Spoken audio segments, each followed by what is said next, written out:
ಈಗ ನಮ್ಮ ನಾಡಗೀತೆಯನ್ನ ಹೇಳೋಣ. ಎಲ್ಲರೂ ದಯವಿಟ್ಟು ಎದ್ದು ನಿಂತು ನಾಡಗೀತೆ ಗೌರವ ಕೊಡಬೇಕೆಂದು ನಮ್ಮನ್ನೇ ವಿನಂತಿಸಿಕೊಳ್ಳುತ್ತೇನೆ.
ಧನ್ಯವಾದಗಳು. ಎಲ್ಲರೂ ಆಶೀರ್ವಾದವನ್ನು ವಿನಂತಿಸಿಕೊಳ್ತೀನಿ. ಇನ್ನು ಸಭೆಗೆ ಆಗಮಿಸಿರುವಂತ ಎಲ್ಲ ಗಣ್ಯಮಾನ್ಯರನ್ನ ಒಂದು ಪುಷ್ಪದೊಂದಿಗೆ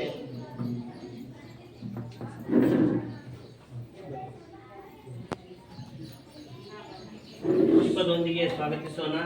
ಮೊದಲನೇದಾಗಿ ಈ ಒಂದು ಸಭೆಯ ಮುಖ್ಯಸ್ಥರು ಸಮಗ್ರ ಶಿಕ್ಷಣ ಯೋಜನೆ ಮತ್ತು ಪ್ರಧಾನಮಂತ್ರಿ ಪೋಷಣ ಶಿಕ್ಷಣ ನಿರ್ಮಾಣ ಯೋಜನೆಯ ಸಾಮಾಜಿಕ ಪರಿಶೋಧನಾ ಕಾರ್ಯದ ವ್ಯವಸ್ಥಾಪಕರಾಗಿ ಈ ಕಾರ್ಯಕ್ರಮದಲ್ಲಿ ಉಪಸ್ಥಿತರಿದ್ದಾರೆ. ಅವರನ್ನ ಪುಷ್ಪವನ್ನು ನೀಡಿ ನಮ್ಮ ವಿದ್ಯಾರ್ಥಿ ಪ್ರತಿನಿಧಿ ಸಮರ್ಥ ಈತನು ಸ್ವಾಗತಿಸಬೇಕೆಂದು ವಿನಂತಿಸಿಕೊಳ್ತೀನಿ.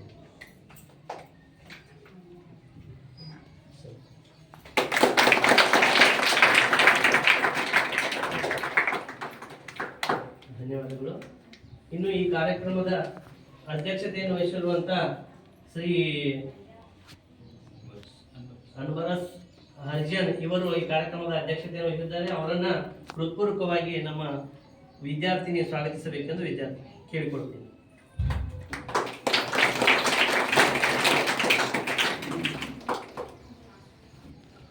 ಇನ್ನು ನಮ್ಮ ಇಲಾಖೆಯಿಂದ ಕುಟ್ರೇಶ್ ಸರ್ ಅವರು ಬಂದಾರು. ನಮ್ಮ ಕ್ಷೇತ್ರ ಶಿಕ್ಷಣಾಧಿಕಾರಿಗಳ ಪರವಾಗಿ ಕುಟ್ರೇಶ್ ಸರ್ ಅವರು ಬಂದಾರೆ. ಅವರನ್ನ ನಮ್ಮ ಶಾಲೆಯ ವಿದ್ಯಾರ್ಥಿ ಸ್ವಾಗತಿಸಬೇಕೆಂದು ವಿನಂತಿಸಿಕೊಳ್ತೀನಿ.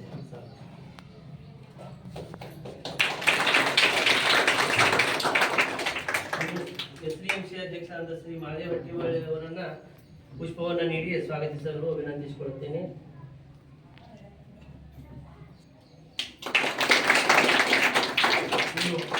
ನಿಕಟಪೂರ್ವ ಅಧ್ಯಕ್ಷರಾದಂತಹ ಶ್ರೀ ಬಸವರಾಜ್ ತಿಪ್ಪಣ್ಣಗೋಳ್ ಅವರನ್ನ ಪುಷ್ಪವನ್ನು ನೀಡಿ ಸ್ವಾಗತಿಸಲು ವಿನಂತಿಸಿಕೊಳ್ಳುತ್ತೇನೆ.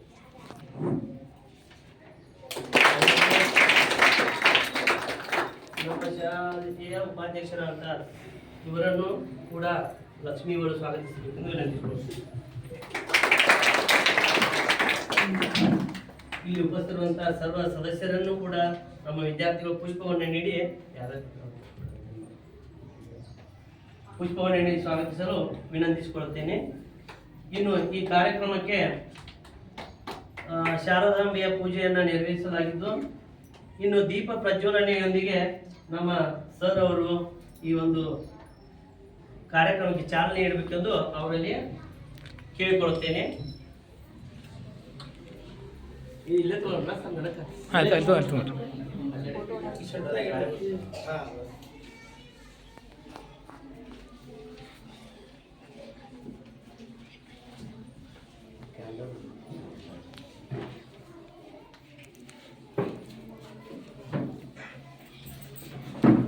ಸರ್ವ ಗಣ್ಯಮಾನ್ಯರು,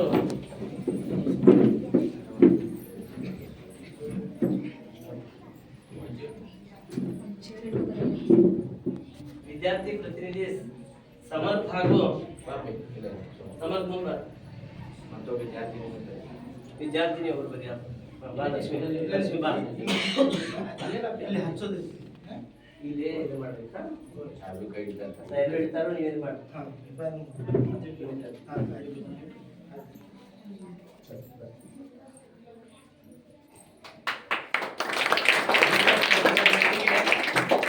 ವಿದ್ಯಾದೇವತೆಯಾದಂಥ ಶಾರದಾಂಬೆಯನ್ನ ಸ್ಮರಿಸಿದಂಥ ಎಲ್ಲ ಮುದ್ದು ಮಕ್ಕಳಿಗೂ ಹಾಗೂ ಗಣ್ಯಮಾನ್ಯರು ಹೃದಯಪೂರ್ವಕ ಅಂತ ವಂದನೆಗಳು.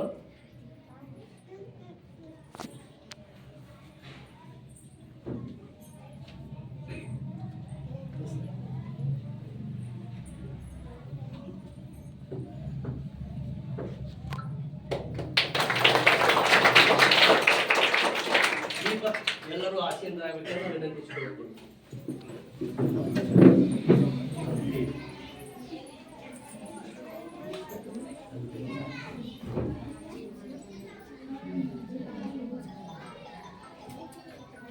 ದೀಪ ಪ್ರಜ್ವಲನೆಯೊಂದಿಗೆ ಕಾರ್ಯಕ್ರಮಕ್ಕೆ ಚಾಲನೆ ನೀಡಿದಂಥ ಗಣ್ಯ ಮಾನ್ಯರಿಗೆಲ್ಲರೂ ಹೃದಯಪೂರ್ವಕ ಅಂತ ಧನ್ಯವಾದಗಳನ್ನು ಅರ್ಪಿಸುತ್ತೇನೆ. ಇನ್ನು ಮುಂದಿನ ಕಾರ್ಯಕ್ರಮವನ್ನು ಸರ್ ಅವರ ನೇತೃತ್ವದಲ್ಲಿ ಮುನ್ನಡೆಸಬೇಕೆಂದು ವಿನಂತಿಸಿಕೊಳ್ಳುತ್ತೇನೆ.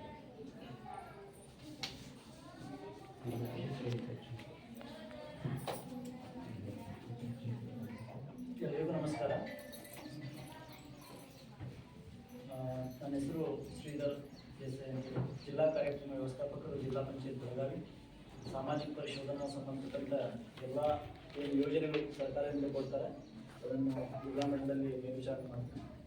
ಇವತ್ತಿನ ದಿವಸ ಈ ಮಚ್ಚೆ ಲೋವರ್ ಪ್ರೈಮರಿ ಹಿರಿಯ ಪ್ರಾಥಮಿಕ ಕನ್ನಡ ಶಾಲೆ ಪ್ರತಿ ವರ್ಷ ನಮಗೆ 20% ಶಾಲೆಗಳನ್ನು ಜಿಲ್ಲೆಯಲ್ಲಿ ಆಯ್ಕೆ ಮಾಡಿಕೊಂಡು ಏನು ಸರ್ಕಾರದಿಂದ ಅನುದಾನಗಳು ಬರ್ತಾ ಇದೆ, ಜೊತೆಗೆ ಏನು ಸೌಲಭ್ಯಗಳನ್ನು ಕೊಡ್ತಾ ಇದ್ದಾರೆ ಸರಿಯಾದ ರೀತಿಯಲ್ಲಿ ಅದು ಮಕ್ಕಳಿಗೆ ತಲುಪ್ತಾ ಇದೆ ಇಲ್ಲ, ಅದ್ರ ಬಗ್ಗೆ ಪಾಲಕರಿಗೆ ಸಂಪೂರ್ಣವಾದ ಮಾಹಿತಿ ಇದೆ ಇಲ್ಲ, ಅಥವಾ ಏನು ಶಾಲಾ ಮಟ್ಟದಲ್ಲಿ ಏನು ಕುಂದುಕೊರತೆಗಳು ಅನ್ನುವಂಥದ್ದು ಪರಿಶೀಲನೆ ಮಾಡೋಕ್ಕೋಸ್ಕರ ಸಾಮಾಜಿಕ ಪರಿಶೋಧನಾ ನಿರ್ದೇಶನಾಲಯಕ್ಕೆ ಸರ್ಕಾರದಿಂದ ಈಗಾಗಲೇ ಕೊಟ್ಟಿದ್ದಾರೆ.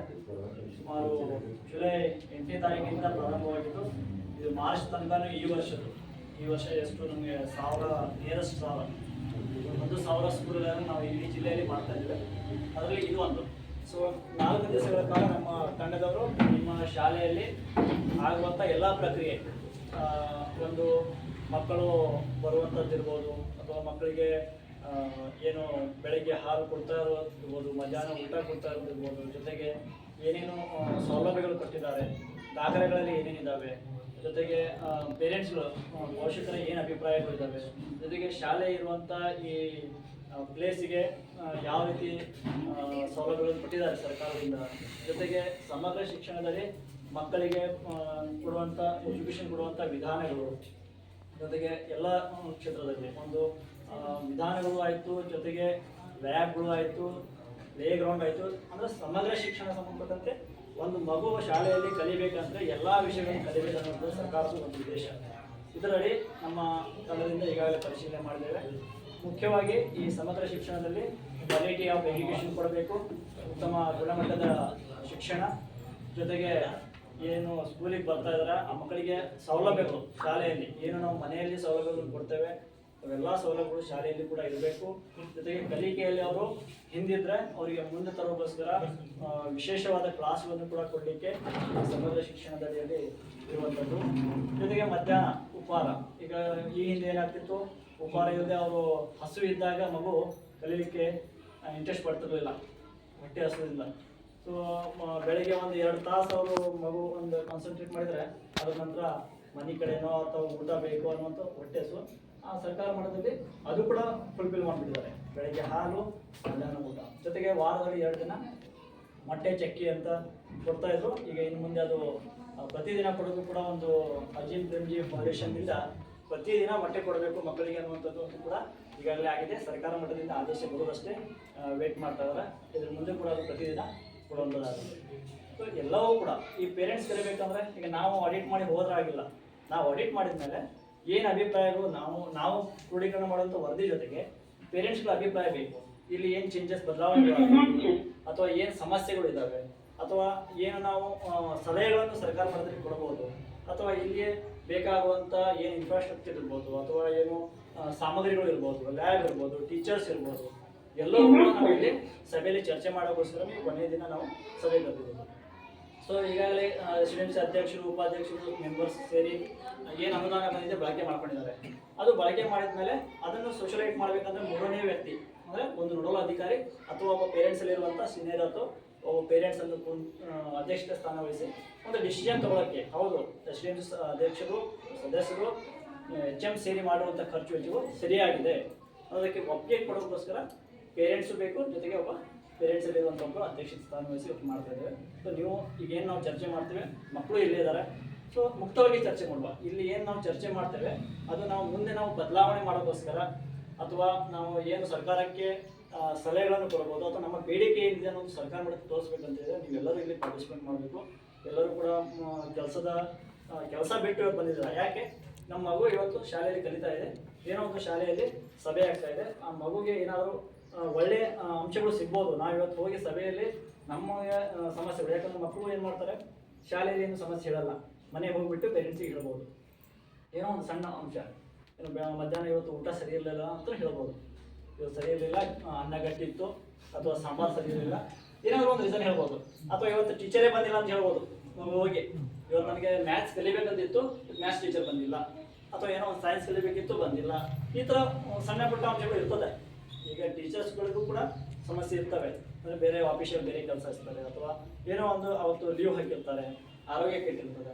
ಎಲ್ಲವೂ ಸೇರಿ ಓವರಾಲ್ ನಾವು ಒಂದು ದಿವಸಕ್ಕೂ ನಾವು ವಿಚಾರ ಮಾಡಬಾರ್ದು. ಓವರಾಲ್ ಆ ಶಾಲೆಯ ರಿಸಲ್ಟ್ ಏನಿದೆ, ಲಾಸ್ಟ್ ಒಂದು 2-3 ವರ್ಷದಲ್ಲಿ ಎಷ್ಟು ಪರ್ಸೆಂಟೇಜ್ ಮಕ್ಕಳು ಸುಧಾರಿಸಿದ್ದಾರೆ, 100% ರಿಸಲ್ಟ್ ಇದೆನಾ, ಅಥವಾ ಮಕ್ಕಳು ಇಲ್ಲಿ ಕಲ್ತವರು ಏನಾದರೂ ಒಂದು ಸಾಧನೆ ಮಾಡಿದಾರ, ಒಂದು ಏನು ನಮ್ಮ ಕ್ವೀಸಲ್ಲಿ ಎಲ್ಲೋ ಕಂಪ್ಲೀಟ್ ಮಾಡಿದಾರೋ, ಅಥವಾ ಏನೋ ನಿಬಂಧನೆಗಳು ಅಥವಾ ನಮ್ಮ ಸ್ಪೋರ್ಟ್ಸಲ್ಲಿ ಬೇರೆ ಬೇರೆ ಕ್ಷೇತ್ರದಲ್ಲಿ ಅವರು ಏನಾದರೂ ಮುಂದೆ ಹೋಗಿದ್ದಾರೆ ಅನ್ನೋಂಥದ್ದು ಕೂಡ ನಾವು ಇಲ್ಲಿ ಗಮನಿಸಬೇಕಾಗ್ತದೆ.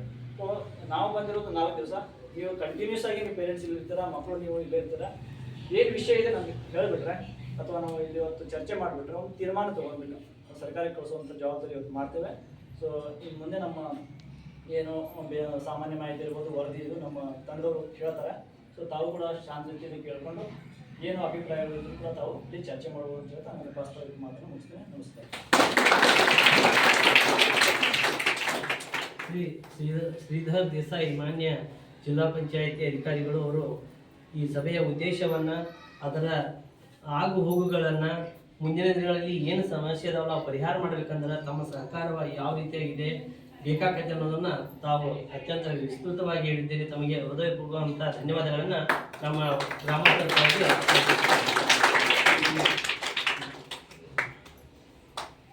ಇವರು ಈ ಒಂದು 4 ದಿನಗಳವರೆಗೆ ಕಾರ್ಯವನ್ನು ನಿರ್ವಹಿಸುವಂತ ಸದಸ್ಯರು ಮಾತನಾಡ್ತಾರೆ. ಆ ತಂಡದ ಸದಸ್ಯರು. ಎಲ್ಲರಿಗೂ ನಮಸ್ಕಾರ. ನಾನು ರಾಯಪ್ಪ ಪಾಟೀಲ್, ತಾಲೂಕು ಪಂಚಾಯತಿ ಬೆಳಗಾವಿ. ಸಮಗ್ರ ಶಿಕ್ಷಣ ಮತ್ತು ಯೋಜನೆ ಮತ್ತು ಪ್ರಧಾನಮಂತ್ರಿ ಪೋಷಣ ಶಕ್ತಿ ಯೋಜನೆ ನಿರ್ಮಾಣ ಸಾಮಾಜಿಕ ಪರಿಶೋಧನಾ ವರದಿ, ಸರ್ಕಾರಿ ಕಿರಿಯ ಪ್ರಾಥಮಿಕ ಕನ್ನಡ ಶಾಲೆ ಲಕ್ಷ್ಮೀನಗರ ಮಧ್ಯೆ. ಸಮಗ್ರ ಶಿಕ್ಷಣ ಯೋಜನೆ ಸಾಮಾಜಿಕ ಪರಿಶೋಧನೆ ಶಾಲಾ ಹಿನ್ನೆಲೆ. ಸನ್ 2005ಕ್ಕಿಂತ ಮುಂಚಿತವಾಗಿ ಲಕ್ಷ್ಮೀನಗರ ಮಧ್ಯೆ ಬಡಾವಣೆಯಲ್ಲಿ ಯಾವುದೇ ರೀತಿಯ ಶಾಲೆಗಳಲ್ಲಿ ಅಂಗನವಾಡಿಗಳಿರಲಿಲ್ಲ. ಸ್ಥಳೀಯರು ತಮ್ಮ ಮಕ್ಕಳ ಶಿಕ್ಷಣ ಸಲುವಾಗಿ ದಾನಿಗಳ ಮೊರೆ ಹೋಗಿದ್ದರು. ಆಗಿನ ಸಂದರ್ಭದಲ್ಲಿ ಶ್ರೀ BR ಲಾಡ್ ಸ್ವಾಮಿ ನಗರ್ ಮಧ್ಯೆ ಇವರು ಮಕ್ಕಳ ಶಿಕ್ಷಣದ ಸಲುವಾಗಿ ಶಾಲೆ ಪ್ರಾರಂಭಿಸಲು ತಮ್ಮ ಸ್ವಂತ ಜಾಗವನ್ನು ದಾನವಾಗಿ ನೀಡಿದರು. ಆಗಿನ ಸಂದರ್ಭದಲ್ಲಿ DDPL Shri BG Naik sir, ಅದೇ ರೀತಿ DEO Shri AB Pundlik sir ಪ್ರಧಾನ ಗುರುಗಳು, ಶ್ರೀಮತಿ ಮಾದೇವಿ G ಪಾಟೀಲ್ ಕಾರ್ಯನಿರ್ವಹಿಸುತ್ತಿದ್ದರು. ದಿನಾಂಕ 29/7/2005 ರಂದು ಸರ್ಕಾರಿ ಕಿರಿಯ ಕನ್ನಡ ಪ್ರಾಥಮಿಕ ಶಾಲೆ 1ರಿಂದ 5ನೇ ತರಗತಿವರೆಗೆ ಸ್ಥಾಪನೆ ಆಗಿದೆ. ಹೀಗೆ ಸರ್ಕಾರಿ ಕಿರಿಯ ಪ್ರಾಥಮಿಕ ಶಾಲೆ 2005ರಿಂದ ಸರ್ಕಾರ ಸಹಯೋಗದಲ್ಲಿ ಪ್ರಾರಂಭವಾಗಿ ಕೇವಲ 10 ವಿದ್ಯಾರ್ಥಿಗಳಿಂದ ಪ್ರಾರಂಭವಾದ ಶಾಲೆ ಸದ್ಯ ಈಗ 94 ವಿದ್ಯಾರ್ಥಿಗಳ ಹೊಂದಿ ಕಾರ್ಯನಿರ್ವಹಿಸುತ್ತದೆ. ಯೋಜನೆಯ ಉದ್ದೇಶಗಳು: ಗುಣಮಟ್ಟ ಶಿಕ್ಷಣವನ್ನು ಒದಗಿಸುವುದು ಮತ್ತು ವಿದ್ಯಾರ್ಥಿಗಳ ಫಲಿತಾಂಶವನ್ನು ಹೆಚ್ಚಿಸುವುದು. ಶಾಲಾ ಶಿಕ್ಷಣದಲ್ಲಿ ಸಾಮಾಜಿಕ ಮತ್ತು ಲಿಂಗ ಸಮಾನತೆಯನ್ನು ಹೋಗಲಾಡಿಸುವುದು. ಶಾಲಾ ಶಿಕ್ಷಣದ ಎಲ್ಲಾ ಹಂತಗಳಲ್ಲಿ ಸಮಾನತೆ ಮತ್ತು ಸೇರ್ಪಡೆಯನ್ನು ಖಚಿತಪಡಿಸುವುದು. ಶಿಕ್ಷಣದಲ್ಲಿ ಔದ್ಯೋಗಿಕರಣ ಉತ್ತೇಜಿಸುವುದು. ಉಚಿತ ಮತ್ತು ಖಂಡಾಯ ಶಿಕ್ಷಣ ಮತ್ತು ಹಕ್ಕುಗಳ ಕಾಯ್ದೆ 2009ರಲ್ಲಿ ಅನುಷ್ಠಾನದಲ್ಲಿ ರಾಜ್ಯಗಳು ಬೆಂಬಲಿಸುವುದು. ಶಿಕ್ಷಕರ ತರಬೇತಿಗಾಗಿ ನೋಡಲ್ ಏಜೆನ್ಸಿಯಾಗಿ SCERTಗಳು ಹಾಗೂ ರಾಜ್ಯ ಸರ್ಕಾರ ಶಿಕ್ಷಣ ಸಂಸ್ಥೆಗಳು ಮತ್ತು ಡಯಟ್ ಅನ್ನು ಬಲಪಡಿಸುವುದು ಮತ್ತು ಉನ್ನತೀಕರಿಸುವುದು. ಸಮುದಾಯ ಸಹಭಾಗಿತ್ವದ ಶಾಲೆಗಳಿಂದ ಹೊರಗಿರುವ ಮಕ್ಕಳನ್ನು ಶಾಲೆಗೆ ತರುವುದು. ಇತರೆ ಇಲಾಖೆಗಳೊಂದಿಗೆ ಸಮನ್ವಯತೆ ಸಾಧಿಸುವುದು. ಸಾಮಾಜಿಕ ಪರಿಶೋಧನಾ ವಿಧಾನ: ಶಾಲೆಯಲ್ಲಿ ಮುಖ್ಯ ಶಿಕ್ಷಕರು ಭರಿಸುವ ವೆಚ್ಚ ವೋಚರ್ಗಳು, ಪಾಸ್ ಪುಸ್ತಕ, SDMC ನಡವಳಿಕೆ ಪುಸ್ತಕ ನಿರ್ವಹಿಸುವುದು. ಪರಿಶೀಲಿಸಿ ಟಿಪ್ಪಣಿ ಮಾಡಿಕೊಳ್ಳುವುದು. ಶಾಲೆಯಲ್ಲಿ ಮುಖ್ಯ ಶಿಕ್ಷಕರಿಂದ ಪೋಷಕರು ಮತ್ತು ವಿದ್ಯಾರ್ಥಿಗಳ ವಿವರ ಪಡೆಯುವುದು. ಶಾಲೆಯಲ್ಲಿ ನಿರ್ವಹಿಸಲಾದ ವಹಿಗಳು ಮತ್ತು ತುಲನೆ ಮಾಡುವುದು. ಶಾಲಾ ನೈರ್ಮಲ್ಯೀಕರಣ, ಶುದ್ಧ ಕುಡಿಯುವ ವ್ಯವಸ್ಥೆ, ಸ್ವಚ್ಛತೆ, ಸುರಕ್ಷತೆ ಮತ್ತು ಕ್ರಮಗಳನ್ನು ಕುರಿತು ಪರಿಶೀಲಿಸುವುದು. ಸಾಮಾಜಿಕ ಪರಿಶೋಧನಾ ಕೊನೆಯಲ್ಲಿ ಗಮನಿಸಿದ ಅಂಶಗಳನ್ನು ವರದಿ ಸಿದ್ಧಪಡಿಸುವುದು. ಶಾಲಾ ಸಭೆ ಆಯೋಜಿಸಿ ಕಾರ್ಯಕ್ರಮ ಅನುಷ್ಠಾನ ಮತ್ತು ಕಂಡುಕೊಂಡ ಅಂಶಗಳನ್ನು ಕುರಿತು ಚರ್ಚಿಸಿ ಕ್ರಮ ವಹಿಸಲು ಮೇಲಾಧಿಕಾರಿಗಳಿಗೆ ವರದಿ ಸಲ್ಲಿಸುವುದು. ಸಾಮಾಜಿಕ ಪರಿಶೋಧನಾ ಪ್ರಕ್ರಿಯೆ: ಮೊದಲನೇ ದಿನ ಶಾಲಾ ಮುಖ್ಯ ಶಿಕ್ಷಕರನ್ನು ಭೇಟಿ ಮಾಡಿ ಸಾಮಾಜಿಕ ಪರಿಶೋಧನಾ ಪ್ರಕ್ರಿಯೆ ಮತ್ತು ಮಾಹಿತಿ ನೀಡುವುದು ಹಾಗೂ ಪ್ರಶ್ನಾವಳಿಯನ್ನು ಸಲ್ಲಿಸುವುದು. ಎರಡನೇ ದಿನ ಶಾಲಾ ಶಿಕ್ಷಕರು ನೀಡಿದ ಪ್ರಶ್ನಾವಳಿ ಪುಸ್ತಕ ದಾಖಲೆಯೊಂದಿಗೆ ತಾಳೆ ಮಾಡುವುದು, ಅಭಿಪ್ರಾಯ ದಾಖಲಿಸುವುದು. ಮೂರನೇ ದಿನ ಪಾಲಕರ ಮತ್ತು ಪೋಷಕರ ಭೇಟಿ, ಯೋಜನೆ ಸೌಲಭ್ಯಗಳು ಕೋರಿಕೆ ಮತ್ತು ಚರ್ಚೆ ಹಾಗೂ ಸಾಮಾಜಿಕ ಪರಿಶೋಧನಾ ಕರಡು ವರದಿ ಸಿದ್ಧಪಡಿಸುವುದು. ನಾಲ್ಕನೇ ದಿನ ಪಾಲಕರ ಮತ್ತು ಫಲಾನುಭವಿಗಳ ಸಭೆ ಆಯೋಜಿಸಿ ಸಾಮಾಜಿಕ ಪರಿಶೋಧನಾ ಪ್ರಕ್ರಿಯೆ ಕಂಡುಕೊಂಡ ಅಂಶಗಳನ್ನು ಕುರಿತು ಚರ್ಚಿಸುವುದು ಹಾಗೆ ಅಭಿಪ್ರಾಯ ಸಂಗ್ರಹಿಸಿ ತೀರ್ಮಾನಿಸುವುದು. ಇಲ್ಲಿ ಕಂಡು ಬಂದ ಪ್ರಮುಖ ಗುಣಾತ್ಮಕ ಅಂಶಗಳು: ಕೈ ತೊಳೆಯುವ ನೀರಿನ ವ್ಯವಸ್ಥೆ ಲಭ್ಯವಿದೆ.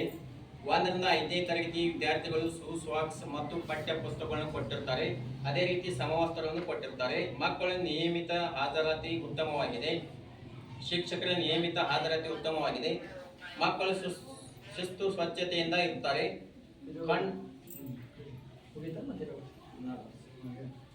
ಕಂಡು ಬಂದ ಪ್ರಮುಖ ಗುಣಾತ್ಮಕ ಅಂಶಗಳು: ಗುಣಾತ್ಮಕ ಅಂಶ ಹೇಳಿದ್ರಲ್ಲ, ಒಳ್ಳೆ ಅಂಶಗಳನ್ನು ಕೂಡ ಕಾಂಟ್ಯಾಕ್ಟ್ ಮಾಡಿದ್ರು. ಅದಕ್ಕೆ ಕೈ ತೊಳೆಯೋಕ್ಕೆ ನೀರಿನ ವ್ಯವಸ್ಥೆ ಇದೆ ಮಕ್ಕಳಿಗೆ. ಆಮೇಲೆ 1ರಿಂದ 5ನೇ ತರಗತಿವರೆಗೆ ಶೂ ಸಾಕ್ಸ್ ಎಲ್ಲ ಕೊಟ್ಟಿದ್ದಾರೆ. ಜೊತೆಗೆ ಇದು ಪಠ್ಯ ಪುಸ್ತಕವನ್ನು ಕೊಟ್ಟಿದ್ದಾರೆ. ನೆಕ್ಸ್ಟು ಮಕ್ಕಳು ನಿಯಮಿತವಾಗಿ ಬರ್ತಾ ಇದ್ದಾರೆ ಅನ್ನೋದು ನಮ್ಮ ಹಾಜರಾತಿ ರೆಕಾರ್ಡ್ ಪ್ರಕಾರ. ಜೊತೆಗೆ ಶಿಕ್ಷಕರು ಬರ್ತಾ ಇದ್ದಾರೆ. ಆಮೇಲೆ ಶಿಸ್ತು ಅನ್ನೋದು ನಾವು ಸ್ವಲ್ಪ ಗಮನಿಸಿದ್ದೀವಿ ಮಕ್ಕಳಿಗೆ. ನಾವೇನು 3 ದಿವಸ ಆಡಿಟ್ ಮಾಡಿದ್ದೀವಿ ಅದಕ್ಕೆ. ನೆಕ್ಸ್ಟು ಇದು ಗುಣಾತ್ಮಕ ಬಿಟ್ಟು ಋಣಾತ್ಮಕ ಅಂಶವನ್ನು ಕೂಡ ಕೆಲವೊಂದು ಕಾಂಟ್ಯಾಕ್ಟ್ ಮಾಡಿದ್ದಾರೆ. ಕಂಡು ಬಂದ ಪ್ರಮುಖ ಋಣಾತ್ಮಕ ಅಂಶಗಳು: ಶಾಲಾ ಹಂತದಲ್ಲಿ NGOದಿಂದ ಬಂದ ಉಪಹಾರವನ್ನು ಇಡಲು ಅಡಿಗೆ ಕೋಣೆ ಇರುವುದಿಲ್ಲ. ಶಾಲಾ ಮಕ್ಕಳಿಗೆ ಊಟ ಮಾಡುವ ಶಾಲಾ ಕಟ್ಟೆ ಮೇಲೆ ಸ್ಥಳ ಸಾಧಾರಣ ಮಟ್ಟದಲ್ಲಿ ಇರುತ್ತದೆ. ಪಾಲಕರ ಸಭೆಯಲ್ಲಿ ಪಾಲಕರು ಹೆಚ್ಚಿನ ಸಂಖ್ಯೆಯಲ್ಲಿ ಸಭೆಯಲ್ಲಿ ಭಾಗವಹಿಸುವುದಿಲ್ಲ. ಶಾಲಾ ಶೌಚಾಲಯ ಮತ್ತು ಸ್ವಚ್ಛತೆಗೆ ಅನುದಾನ ಹೆಚ್ಚಿಗೆ ನೀಡಬೇಕು. ಇದು ಗುಣಾತ್ಮಕ ಅಂಶದಲ್ಲಿ ಮೊನ್ನೆ ಫುಡ್ ಬಂದಿತ್ತು. ಅದು ಎಲ್ಲೋ ಸ್ಕೂಲಲ್ಲಿ ಕ್ಲಾಸ್ ರೂಮಲ್ಲಿ ಇಟ್ಕೊಂಡಿದ್ರು. ಸೊ ಅದನ್ನು ನಾವು ಏನು ಮಾಡಿದ್ದೇವೆ, ಒಂದು ಅಡುಗೆ ಕೋಣೆ ಏನಾದರೂ ಒಂದು ಸ್ಟೋರ್ ಮಾಡಿಡೋಕ್ಕೆ, ಬಂದ ತಕ್ಷಣ ಇಡೋಕ್ಕೆ ಅದನ್ನು ಇಡಬೇಕನ್ನುವಂಥದ್ದು. ಜೊತೆಗೆ ಕಟ್ಟೆ ಮೇಲೆ ಮಕ್ಕಳು ಊಟ ಮಾಡ್ತಾರೆ. ಎಲ್ಲೋ ಕುಂತು ಊಟಕ್ಕೆ ಕುಂದ್ರೂ ಕೂಡ ಜಾಗದ ಕೊಡ್ತೀವಿ ಹೋಗಿ. ಆಮೇಲೆ ಪಾಲಕರು SDID ಸಭೆಯಲ್ಲಿ ಇನ್ವಾಲ್ವ್ಮೆಂಟ್ ಆಗಿರೋ ಬಗ್ಗೆ ನಮ್ಮ SDMC ಮತ್ತು ಪಾಲಕರ ಸಭೆ ರಿಜಿಸ್ಟರ್ ಮಾಡಿದಾಗ ಕಡಿಮೆ ಪ್ರಮಾಣದಲ್ಲಿತ್ತು. ಇಲ್ಲಿ 94 ಮಕ್ಕಳಿದ್ದಾರೆ ಅಂತ ಹೇಳಿದರೆ ಒಂದು ಮಿನಿಮಮ್ ಒಂದು 60-70 ಜನ ಆದರೂ 50 ಮೇಲಾದರೂ ಜನ ಬೇಕು. ಅದಕ್ಕೆ ಕಡಿಮೆ ಇದ್ದಾರೆ ಅನ್ನುವಂಥದ್ದು ಸ್ವಲ್ಪ ಕಾಂಟ್ಯಾಕ್ಟ್ ಮಾಡಿದ್ದಾರೆ. ಯಾಕಂದರೆ ನೀವು ಕರೆಕ್ಟ್ ಟೈಮಿಗೆ ಇಲ್ಲಿ ಬಂದರೆ ಏನು ಸಮಸ್ಯೆಗಳು ಅಥವಾ ಏನು ಕುಂದುಕೊರತೆಗಳು ಚರ್ಚೆ ಮಾಡ್ಬೋದು. ನೀವೇ ಇಲ್ಲಿ ಹಾಜರಾಗಲ್ಲ ಅಂತ ಹೇಳಿದ್ರೆ ಅವಾಗ ಏನಾಗುತ್ತೆ, ಪಾಲಕರಿಗೆ ಅದ್ರ ಮಾಹಿತಿನೂ ಗೊತ್ತಾಗಲ್ಲ, ಮಕ್ಕಳ ಸಮಸ್ಯೆಗಳನ್ನು ಬಗೆಹರಿಸಲಿಕ್ಕೆ ಕಷ್ಟ ಆಗುತ್ತೆ. ಮತ್ತು ನಾವು ಗುಣಾತ್ಮಕ ಅಂಶಕ್ಕೆ ಕಾಂಟ್ಯಾಕ್ಟ್ ಮಾಡ್ಕೊಂಡಿದ್ದೀವಿ. ಅಂದರೆ ಸ್ವಚ್ಛತೆಗೆ ಸಂಬಂಧಪಟ್ಟಂತೆ ಶೌಚಾಲಯ ಇಲ್ಲಿ ಮೋಸ್ಟ್ಲಿ ಲೇಡೀಸಿಗಷ್ಟೇ ಶೌಚಾಲಯ ಇರ್ಬೋದು, ಮಕ್ಕಳಿಗೆ ಇಲ್ಲ, ಒಂದೇ ಶೌಚಾಲಯ ಇದೆ. ಅದರ ಸುಸಜ್ಜಿತವಾದ ನಾವು ಒಂದು ಕೊಠಡಿ, ಶೌಚಾಲಯ, ಇವೆಲ್ಲ ಫೆಸಿಲಿಟಿ ಸೌಲಭ್ಯಗಳು ಇರ್ತವೆ. ಮೂಲಭೂತವಾದಂಥ ಸೌಲಭ್ಯಗಳೇ ನಮ್ಗೆ ಇಲ್ಲ ಅಂತಿದ್ರೆ ಮಕ್ಕಳಿಗೆ ಕಷ್ಟ ಆಗುತ್ತೆ. ನಾವು ಬಹಿರ್ದೆಸ ಮುಕ್ತ ಮಾಡಬೇಕನ್ನೋದು ಸರ್ಕಾರದ ಚಿಂತನೆ ಒಳಗೆ ಇಲ್ಲಿ ನೋಡ್ತಾ ಇದ್ದೇವೆ. ಯಾರು ಹೊರಗಡೆ ಹೋಗಬಾರ್ದು, ಮಕ್ಕಳು ವಿಭಿನ್ನ ಆಗಲಿ ಕ್ವಾಲಿಟಿ ಆಗಲಿ. ಬಟ್ ಮಕ್ಕಳಿಗೆ ಕಷ್ಟ ಬಂದಾಗ ಏನಾಗುತ್ತೆ, ಕಡ್ಡಾಯ ಹೆಣ್ಮಕ್ಕಳಿಗೆ ಇಲ್ಲಿ ಕಾಂಟ್ಯಾಕ್ಟ್ ಅನ್ನು ಮಾಡಿದ್ವಿ. ಮನೆ ಸಂದರ್ಭದಲ್ಲಿ ಶಾಲಾ ಮಕ್ಕಳು ಪೋಷಕರು ಶಾಲೆಯ ಮೇಲೆ ಅನುರಾತು ಬೀರುತ್ತದೆ. ಮಳೆಗಾಲದಲ್ಲಿ ಮಕ್ಕಳನ್ನು ಶಾಲೆಗೆ ಕಳಿಸಲು ತೊಂದರೆ ಆಗ್ತದೆ ಎಂದು ಹೇಳಿದರು. ಇದು ಪೇರೆಂಟ್ಸ್ ಆಗಿದಾಗ ಹೇಳಿದರೆ, ಜೊತೆಗೆ ನಾವು ಗಮನಿಸುವಂಥ ವಿಷಯ ಅದು. ಮರಾಠಿ ಮತ್ತು ಶಾಲೆ ಮೇಲಿಂದನೇ ಹೈಟೆನ್ಷನ್ ಹೋಗಿದೆ. ಸೊ ಇಲ್ಲಿ ನಾವು ಕೇಳಿರೋ ಹಾಗೆ ಮುಂಚೆನೇ ಇದು ಹೈಟೆನ್ಷನ್ ಇತ್ತು, ಅದರ ನಂತರ ಈ ಸ್ಕೂಲನ್ನು ಕಟ್ಟಿದ್ದಾರೆ ಅನ್ನುವಂಥದ್ದು ಪಾಯಿಂಟ್ ಕೂಡ ನಾವು ಪಾಯಿಂಟ್ ಔಟ್ ಮಾಡಿದ್ದೇವೆ. ಅಂದರೆ ಮುಂಚೆ ಕೇಬಲ್ ಹೋಗಿತ್ತ ಅಥವಾ ಶಾಲೆ ಮುಂಚೆ ಇತ್ತು? ಮುಂಚೆನೇ ಕೇಬಲ್ ಇತ್ತು ಅನ್ನೋದಕ್ಕೆ ಅದು ಏನು ಮಾಡೋಕ್ಕಾಗ್ತಾ ಇಲ್ಲ. ಶಾಲೆ ಕಟ್ಟಬೇಕಾದ್ರೆ ಲೊಕೇಶನ್ ಫಿಕ್ಸ್ ಮಾಡಿದ್ರೆ ತಪ್ಪು ಲೊಕೇಶನ್ ಫಿಕ್ಸ್ ಮಾಡ್ಕೊಂಡಿದ್ದಾರೆ. ಸೊ ಅದು ತೊಂದರೆ ಆಗುವಂಥದ್ದು. ಆದರೂ ಸುಮಾರಷ್ಟು ಲೆಟರ್ಗಳು ನಮ್ಮ BRC CRC ಪ್ಲಸ್ BA ಕಳಿಸಿದ್ದಾರೆ, ಶಾಲೆಯಿಂದಲೂ ಕಳಿಸಿದ್ದಾರೆ, SUMCಯಿಂದಲೂ ಕಳಿಸಿದ್ದಾರೆ. ಅದಕ್ಕೆ ಮೇಲೆ ಮುಂದೆ ಕ್ರಮ ಆಗಬೇಕು. ಅಥವಾ ನೀವು ನೆಕ್ಸ್ಟ್ ಯಾವುದೋ ಒಂದು ಗೌರ್ಮೆಂಟ್ ಲ್ಯಾಂಡ್ ಇದ್ದರೆ ಅಲ್ಲಿ ಶಿಫ್ಟ್ ಆಗುವಂಥದ್ದಕ್ಕೆ ನಾವು ನಮ್ಮ ರಿಪೋರ್ಟಲ್ಲಿ ಹಾಕಿದ್ದೇವೆ. ನಿಮ್ಮ ಅಭಿಪ್ರಾಯಗಳನ್ನು ಕೂಡ ಹೇಳ್ಬೋದು ಈ ವಿಷಯಕ್ಕೆ ತಕ್ಕಂತೆ. ಏನಾದರೂ ನಿಮ್ಮ ಈಗ ಸದ್ಯ ಅರ್ಜೆಂಟ್ಲಿನೇ ಮಾಡಬೇಕಾ? ಯಾಕಂದ್ರೆ ತೊಂದರೆ ಆಗುವಂಥ ವಿಷಯ. ತೊಂದರೆ ಆಗೋದು ಭಾಳ ಹೋರಾಟ ಆಗೈತ್ರಿ. ಭಾಳ ಜನ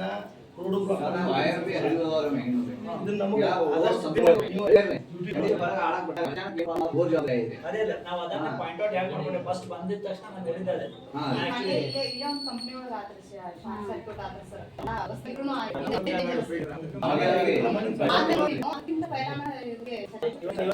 ಇವತ್ತಿನ ರೆಸಲ್ಯೂಷನ್ ನಲ್ಲಿ ನಾವು ಸೋಷಲೈಟ್ ಮಾಡ್ತಾ ಇರೋದು ಇದಾನೆ ಅಂತಂದ್ರೆ ಮಕ್ಕಳ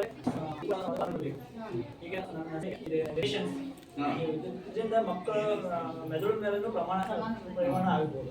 ಏನಾದ್ರು ಒಂದು ಸಮಸ್ಯೆ ಅವರು ಫೇಸ್ ಮಾಡ್ತಾ ಇರ್ಬೋದು, ಗೊತ್ತಾಗಲ್ಲ, ಈಗ ಗೊತ್ತಾಗಲ್ಲ, ಇದು ಸ್ವಲ್ಪ ಗೊತ್ತಾಗಲ್ಲ. ಸೊ ಇದನ್ನು ನಾವು ಕೂಡ ಹೇಳ್ತೇವೆ, ಪೇರೆಂಟ್ಸ್ ಒಪಿನಿಯನ್ ಇಲ್ಲಿ ರೆಕಾರ್ಡ್ ಮಾಡಬೇಕು. ಅದೇ ಇದೆ, ಅದನ್ನ ಫಸ್ಟ್ ಪಾಯಿಂಟ್ ಅಲ್ಲಿನೇ ಇಟ್ಕೊಂಡಿದ್ದೇವೆ. ಫಸ್ಟ್ ಪಾಯಿಂಟ್ ಅಲ್ಲಿ ಅದೇ ಇದೆ, ನಾವು ಪೇರೆಂಟ್ಸ್ ಮೀಟ್ ಅಲ್ಲಿ ಈ ಬಾಜು ಜಾಗ ಐತೆ ಸರ್. ಈಗ ಶಾಲೆ ಶಿಫ್ಟ್, ಹೊಸ ಶಾಲೆ ಕಟ್ಟೋಕೆ ಜಾಗ ಇದಾವ, ಅದೇ ಐತಲ್ಲ ಇದು.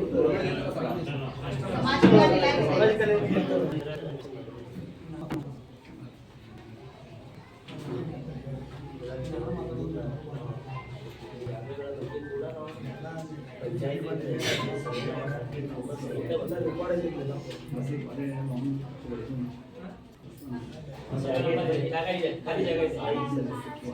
ಇದನ್ನ ಮಾಡ್ಬೋದಾ? ಈ ಲೊಕೇಶನ್ ನಾವು ರೈಟ್ ಡೌನ್ ಮಾಡಿ ರಿಪೋರ್ಟ್ ಮಾಡ್ಬೋದಾ? ಅಲ್ಲಿ ಈ ಸಮಾಜ ಕಲ್ಯಾಣ ಇಲಾಖೆಯೊಳಗೆ MR ಇರ್ತಾರೆ ಸರ್. ಅಂದ್ರೆ ಅಲ್ಲೇ ಕೆಲಸ ಮಾಡೋದ್ರಿಂದ ನಿರಾಶ್ರಿತ ಪರಿಹಾರ ಕೇಂದ್ರ ಐತ್ರಿ, 10 ಜಮೀನು ಅದ್ರಾಗ ಯಾರಿದ್ದೇನೋ ಸರ್ ನಾವು ಅರ್ಜಿ ಇದು ಮಾಡಿದ್ದಲ್ಲ, ಅದ್ರ ರಿಸಲ್ಟ್ ಯಾಕಂದ್ರೆ ನಾವು ಈಗ ನಿಮ್ಮೆಲ್ಲ ಪೇರೆಂಟ್ಸ್ ಒಪಿನಿಯನ್ ಮೇಲೆ ನಾವು ಲೊಕೇಶನ್ ಹೇಳಬೇಕಾಗುತ್ತೆ. ಗೌರ್ಮೆಂಟಿಗೆ ಅಥವಾ ನಿಧಿಪರಿಗೆ ಹೇಳಬೇಕಾದ್ರೂ ನೀವು ಹೇಳುವಂತ ಜಾಗ ಯಾವುದಿದೆ? ಈ ಒಂದು ಸಮಾಜ ಕಲ್ಯಾಣ ಇಲಾಖೆ ಅಲ್ಲಿ ಎಲ್ಲರೂ ಸ್ವಲ್ಪ ಅಸ್ತ್ರಸ್ತ್ರ ಅದಾರ ಸರ್. ಅಲ್ಲಿ ಮಕ್ಕಳು ಅಲ್ಲೇ ವಾತಾವರಣ ಸ್ವಲ್ಪ ಇದಾಗ್ತದೆ.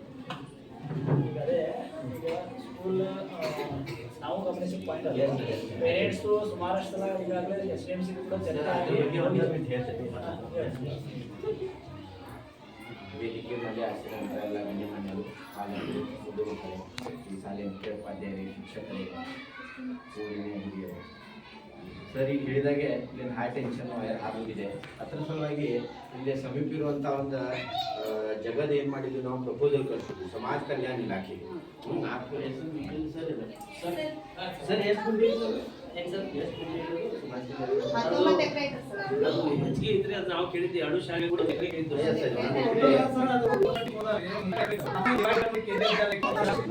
ಉಳಿದಾಗ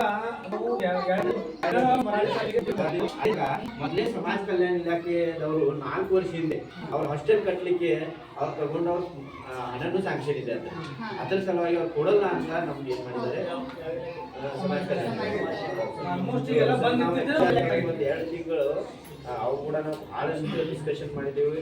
ನಮ್ಮ ಆಫೀಸಿಂದನೂ ಹೋರಾಟ ಎದುರಿಸ್ತೀವಿ. ನಾವು 4 ಮಂದಿ ಹೋಗಿ ದಿನ ಕೂತೀವಿ. ಓಪನ್ ಲ್ಯಾಂಡ್ ಎಲ್ಲೂ ಇಲ್ಲ. ಶಿವಗುಂಡಿ ಸರ್ ಗೊತ್ತಿರ್ಬೇಕು.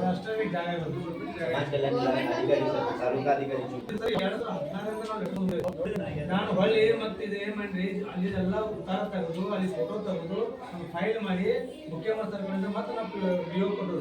ಅವ್ರು ತಮಿಳ್ನಾಡು ಅವರು ಮಂತ್ರಿದಾಗ ಕೊಟ್ಟರು. ಆಮೇಲೆ ಇಲ್ಲಿ ಶಾಸಕರಿಗೆ ಕೊಟ್ಟರು. ಈ ಮನೆ ನಾನು ಸಚಿವರಿಗೆ ಕೊಟ್ಟಿದ್ದೇನೆ. ಸಚಿವರು ಇದ್ದಿಂದ ಸರ್ ಸಚಿವರು ಫೈಲ್ ಆಗಿದೆ. ರಿಟರ್ನ್ ಮನೆಯಲ್ಲಿ ಇಮೇಲ್ ಹಿಡಿದೆವು. ಇದು ಮುಗಿದ ಮೇಲೆ ಬಂದಿದ್ದಕ್ಕೆ ನಾ ಎನ್ಕ್ವೈರಿ ಮಾಡ್ತೀನಿ ಕೇಳಾಕಿದ್ರು. ಈ ಮನೆ ಏನಾಗಿತ್ತು ಸಮಾಜ ಕಲ್ಯಾಣ ಇಲಾಖೆ ಒಳಗೆ ಸ್ಟಾಪ್ ಆಗಿತ್ತು. ಸ್ಟಾಪ್ ಆಗಿತ್ತು ಸರ್ ಕೊಡಲ್ಲ ಅಂತ. ಅಲ್ಲೇ ಅದೇ ಎಲ್ಲ ಕಡೆ ಅಲ್ಲಿದ್ದೀವಿ ಈಗ. ಅದೇ ನಮ್ಮ ಕಡೆ ಇಲ್ಲ ಸರ್ ಜನ ಬೇರೆ ಈಗ ಪಟ್ಟಣ ಪಂಚಾಯತಿ ಲಕ್ಷ ಆಫೀಸರ್ ಯಾವ ಜಾಗ ಇಲ್ಲಿ ಖಾಲಿ ಇಲ್ಲ. ಇಲ್ಲಿ ಸೆಕೆಂಡ್ ಇದೆ ಅಲ್ಲಿ ಐತ್ರಿ. ಅದು ಏನಾಗಿದ್ರಿ ಅಲ್ಲಿ ಮಶಾನ ಭೂಮಿಗೆ ಅವರು ಸ್ಥಳ ಜಾಗ ಕೊಟ್ಟಿದ್ದಾರೆ ಈಗ. ಈಗ ಮುಂದ್ಗಡೆ ನಮ್ದು ಎಲ್ಲ ಇಲ್ಲಿ ಕಸ ಎಲ್ಲ ತಂದ್ರೆ ಶೇಖರಣೆ ಮಾಡತ್ತೇವೆ. ಆ ಶೇಖರಣೆ ಮಾಡೋದು ತಕರಾರು ತೆಗೆಂದ್ರೆ ಅದನ್ನೇ ಮಾಡಿದ್ರು. ಒಂದು ಸಾರಿ ಉಳಿದ ಜಾಗ ದಲಿತ ಮತ್ತು ಹೆಚ್ಚು ಮಂದಿಗೆ ಮಶಾನ ಭೂಮಿ ಕೊಡಿದ್ದಾರೆ. ಈಗ ಅಲ್ಲಿ ನಮ್ಗೆ ಜಾಗ ಆಗಿದೆ. ಅದ್ರಲ್ಲಿ ರಾಜೀವ್ ಗಾಂಧಿ ಭವನ ಕರ್ಕೊಂಡು ಹೋಗ್ತಾರೆ. ಇಲ್ಲಿ ಆಸ್ಪಾಸ್ ಜಾಗ ಇರೋದನ್ನ ಇದು ನಾವು ಎಷ್ಟು ಕೇಳ್ತೀವಿ 1 ಎಕರೆ 2 ಆಗ್ತಾರೆ. ಜಾಗಕ್ಕೆ ಒಂದು ಕಾಂಟ್ಯಾಕ್ಟ್ ಮಾಡಿ ಬೇರೆ ಇಲಾಖೆ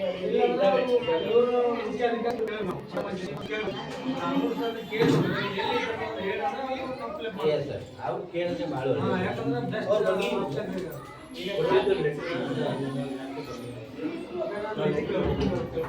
ಖಾಲಿ ಇದೆ ಖಾಲಿ ಇದೆ ಲೊಕೇಶನ್ ಫಿಕ್ಸ್ ಮಾಡಿಲ್ಲ ಆಲ್ರೆಡಿ ಅವ್ರಿಗೆ ಅಪ್ರೂವ್ ಆಗಿದೆ. ವಾಪಸ್ ನಾವು 1 ಎಕರೆ ನಮ್ಮ ಸ್ಕೂಲಿಗೆ ಬರ್ತದೆ ಅಂತ ಹೇಳಿದ್ರೆ ಸ್ವಲ್ಪ ಡಾಕ್ಯುಮೆಂಟೇಶನ್ ನಮ್ದು ಸ್ವಲ್ಪ ತಪ್ಪಿರಿ. ಯಾಕಂದ್ರೆ ನಮ್ಗೆ ಅದು ಮಾಹಿತಿ ಸಿಗದಿಲ್ಲ. ಸಮಾಜ ಕಲ್ಯಾಣ ಒಳಗೆ ಹಾಸ್ಟೆಲ್ ಪಟ್ಟ ಮಾಹಿತಿ ಸಿಗದಿಲ್ಲ. ಆ ಮಾಹಿತಿ ಸಿಗ್ತಿಲ್ಲ ನಾವು ಅದಕ್ಕೆ ಅಪ್ಲೈ ಮಾಡ್ತೀವಿ. ಸ್ವಲ್ಪ ದೂರ ಆಗುತ್ತೆ ಮೂರು ಸಲಗಾದಿತ್ತು ಒಂದು ರುಟೀನ್ ಆಗಿ ಅಂತ ಹೇಳಿ ಅದಕ್ಕೆ ಅಪ್ಲೈ ಮಾಡ್ತೀನಿ. ನಾನು ಇಲ್ಲಿ ಐತೆ ಅನ್ನೋದು ಸಂಬಂಧ ಇಲ್ಲೇ ಅಪ್ಲೈ ಮಾಡಿದ್ರು. ನಾನು ಲೆಟರ್ ಇಟ್ಟು ಉತ್ತಾರ ಇಲ್ಲೇ ಬಂದ್ಬಿಟ್ಟು ಅದು ಎಲ್ಲ ಮತ್ತೆ ಅಲ್ಲೇ ಸ್ಟಾಪ್ ಆಗ್ಬಿಟ್ಟಿದೆ. ಸರ್ವೆ ನಂಬರ್ 1 ನಮಗೆ 2 ನಂಬರ್ ಕೊಡಿ. ಒಂದು ಸಮಾಜ ಕಲ್ಯಾಣ ಇಲಾಖೆಯಿಂದ ಇದ್ದಿಲ್ಲ 37 ಎಕರೆ ಇದೆ. ರೆಸಲ್ಯೂಷನ್ ಅಲ್ಲಿ ನಾವು 474 ಹಾಕ್ಬೇಕು ಅಥವಾ 474 ಇಲ್ಲಿಂದ ಹಿಡಿದು ಅಲ್ಲಿ ಮಾಡೋದು ನಮ್ದೇನದಲ್ಲಿ ರಾಜ್ಯದಲ್ಲಿ ಬೋಣಿ ಅಲ್ಲಿ ಬಂದು 32 ಎಕರೆ ಮತ್ತೆ ಇದು ಚಿಲ್ಲರೆ ಇದ್ರ ಅದು ಉತ್ತರದಾಗ ಇರ್ಬೇಕು ನೋಡ್ರಿ. ಅದು ಉತ್ತರ ಪ್ಲಸ್ ಒಂದು ಪಟ್ಟಣ ಪಂಚಾಯತಿ ಚೀಫ್ ಆಫೀಸರ್ಗಳಿಂದ ಡಾಕ್ಯುಮೆಂಟ್ ತಗೊಳ್ಳಿ. ರೆಸಲ್ಯೂಷನ್ ಹಾಕ್ತೇವೆ ಮತ್ತೆ ಅವ್ರಿಗೆ ಖಾಲಿ ಇತ್ತಂದ್ರೆ ಅದನ್ನು ಹಾಕ್ತೀವಿ. ಹಾಕ್ಬಿಟ್ಟೆ ಒಂದು ರೈಡರ್ ಮಾಡಿ ಅದು ಹೆಂಗ್ ಮಾಡ್ತಾರೆ ಅಂದ್ರೆ 474ದಾಗ ಎಲ್ಲಿ ಖುಲ್ಲಾ ಜಾಗ ಇದೆ ಅನ್ನೋದು ನಮ್ಗೆ ಮಾಹಿತಿ ಕೊಡೋದು ಲೆಟರ್ ಕೊಡೋದು ಪಟ್ಟಣದ ಅಧಿಕಾರಿಗೆ. ಇಲ್ಲಿ ಐತಪ್ಪ ಇಷ್ಟು ಜಾಗ ಐತೆ ಅಂದ್ರೆ ರೆಸಿಡೆನ್ಸಿಯಿಂದನೇ ಕೊಡಿ. ಯಾಕಂದ್ರೆ ಆಫೀಸ್ ಇದು ಒಂದು ಪೇರೆಂಟ್ಸ್ ಕಮಿಟಿ ಇದ್ದಾಗ HM ಹೇಳಿದ್ರೆ ಒಂದು ಅಫಿಷಿಯಲ್ ಸ್ವಲ್ಪ ಬರ್ರಿ ಪೇಮೆಂಟ್ ಕೊಟ್ಬಿಡಿ. ಅವ್ರು ಎಲ್ಲಿ ಐತೆ ಅಂತ ಮಾಹಿತಿ ಹೇಳ್ತಾರೆ. ಮಾಹಿತಿ ಪ್ರಕಾರ ನಾವು ಪ್ರೊಸೀಜರ್ ಚಾಲು ಮಾಡ್ತೀವಿ. ಈ ಮಿಸ್ಟರ್ ಕಸ ಹುಡುಕಿದ್ರಿ ಈಗ ನಾನು ಇದನ್ನು ಹೋರಾಟ ಮಾಡಿದ್ರಿಂದ ಸ್ಟಾಪ್ ಆಗಿದೆ. ಈಗ ಕಸನಲ್ಲಿ ಸಿಟ್ಟು ಡೈರೆಕ್ಟ್ ಸಿಟ್ಟು ಮಾಡ್ತಾನೆ. ಈಗ ಎಲ್ಲ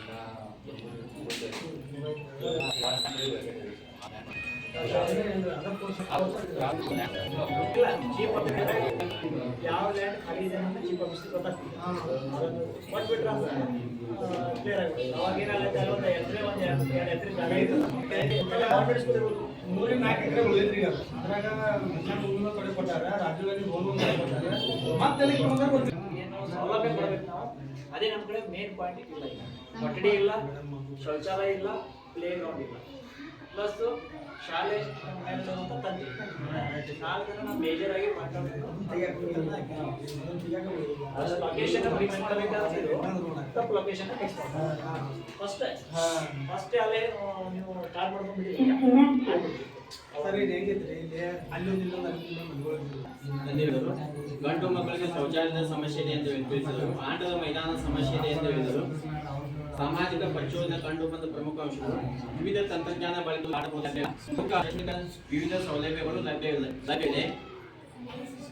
2022 ಮತ್ತು 23ನೇ ಸಾಲಿನ ಶಾಲಾ ದಾಖಲಾತಿ ಪ್ರಕಾರ 1 ರಾಜ್ಯ ಮಕ್ಕಳಿದ್ದು, ಆದರೆ ಎಲ್ಲಾ ಮಕ್ಕಳಿಗೆ ಸುಸ್ವಾಕ್ಸ್ ವಿತರಣೆ ಮಾಡಿರುತ್ತಾರೆ. ಮತ್ತು 2023-24ನೇ ಸಾಲಿನ ಶಾಲಾ ದಾಖಲಾತಿ ಪ್ರಕಾರ 104 ಮಕ್ಕಳಿದ್ದು ಸುಸ್ವಾಕ್ಸ್ ವಿತರಣೆ ಮಾಡಿರುತ್ತಾರೆ.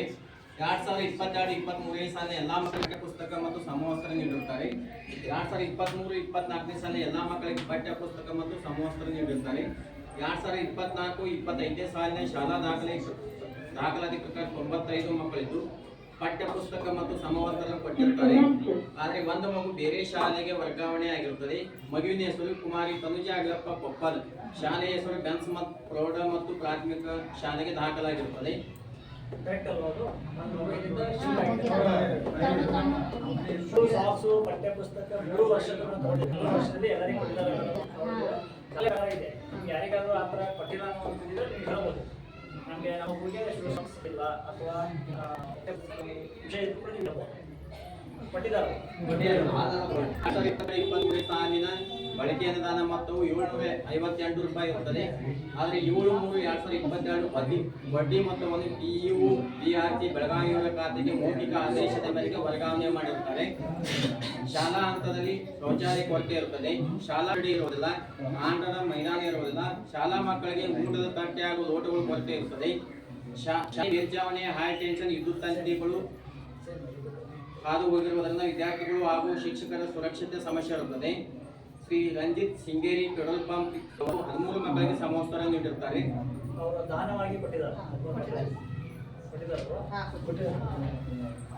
2022-23ನೇ ಸಾಲಿಗೆ 2022 ಸಾಲಿನ ಶಾಲೆಗೆ ಅನುದಾನ ಬಿಡುಗಡೆಯಾದ ಇವರ ಮತ್ತು ಬಳಕೆಯಾದ ಇವರ ಪ್ರಾರಂಭಿಕ ಶುಲ್ಕ 1/4/2022 26,044. ಶಾಲಾ ಅನುದಾನ 23/3/2023 1,250.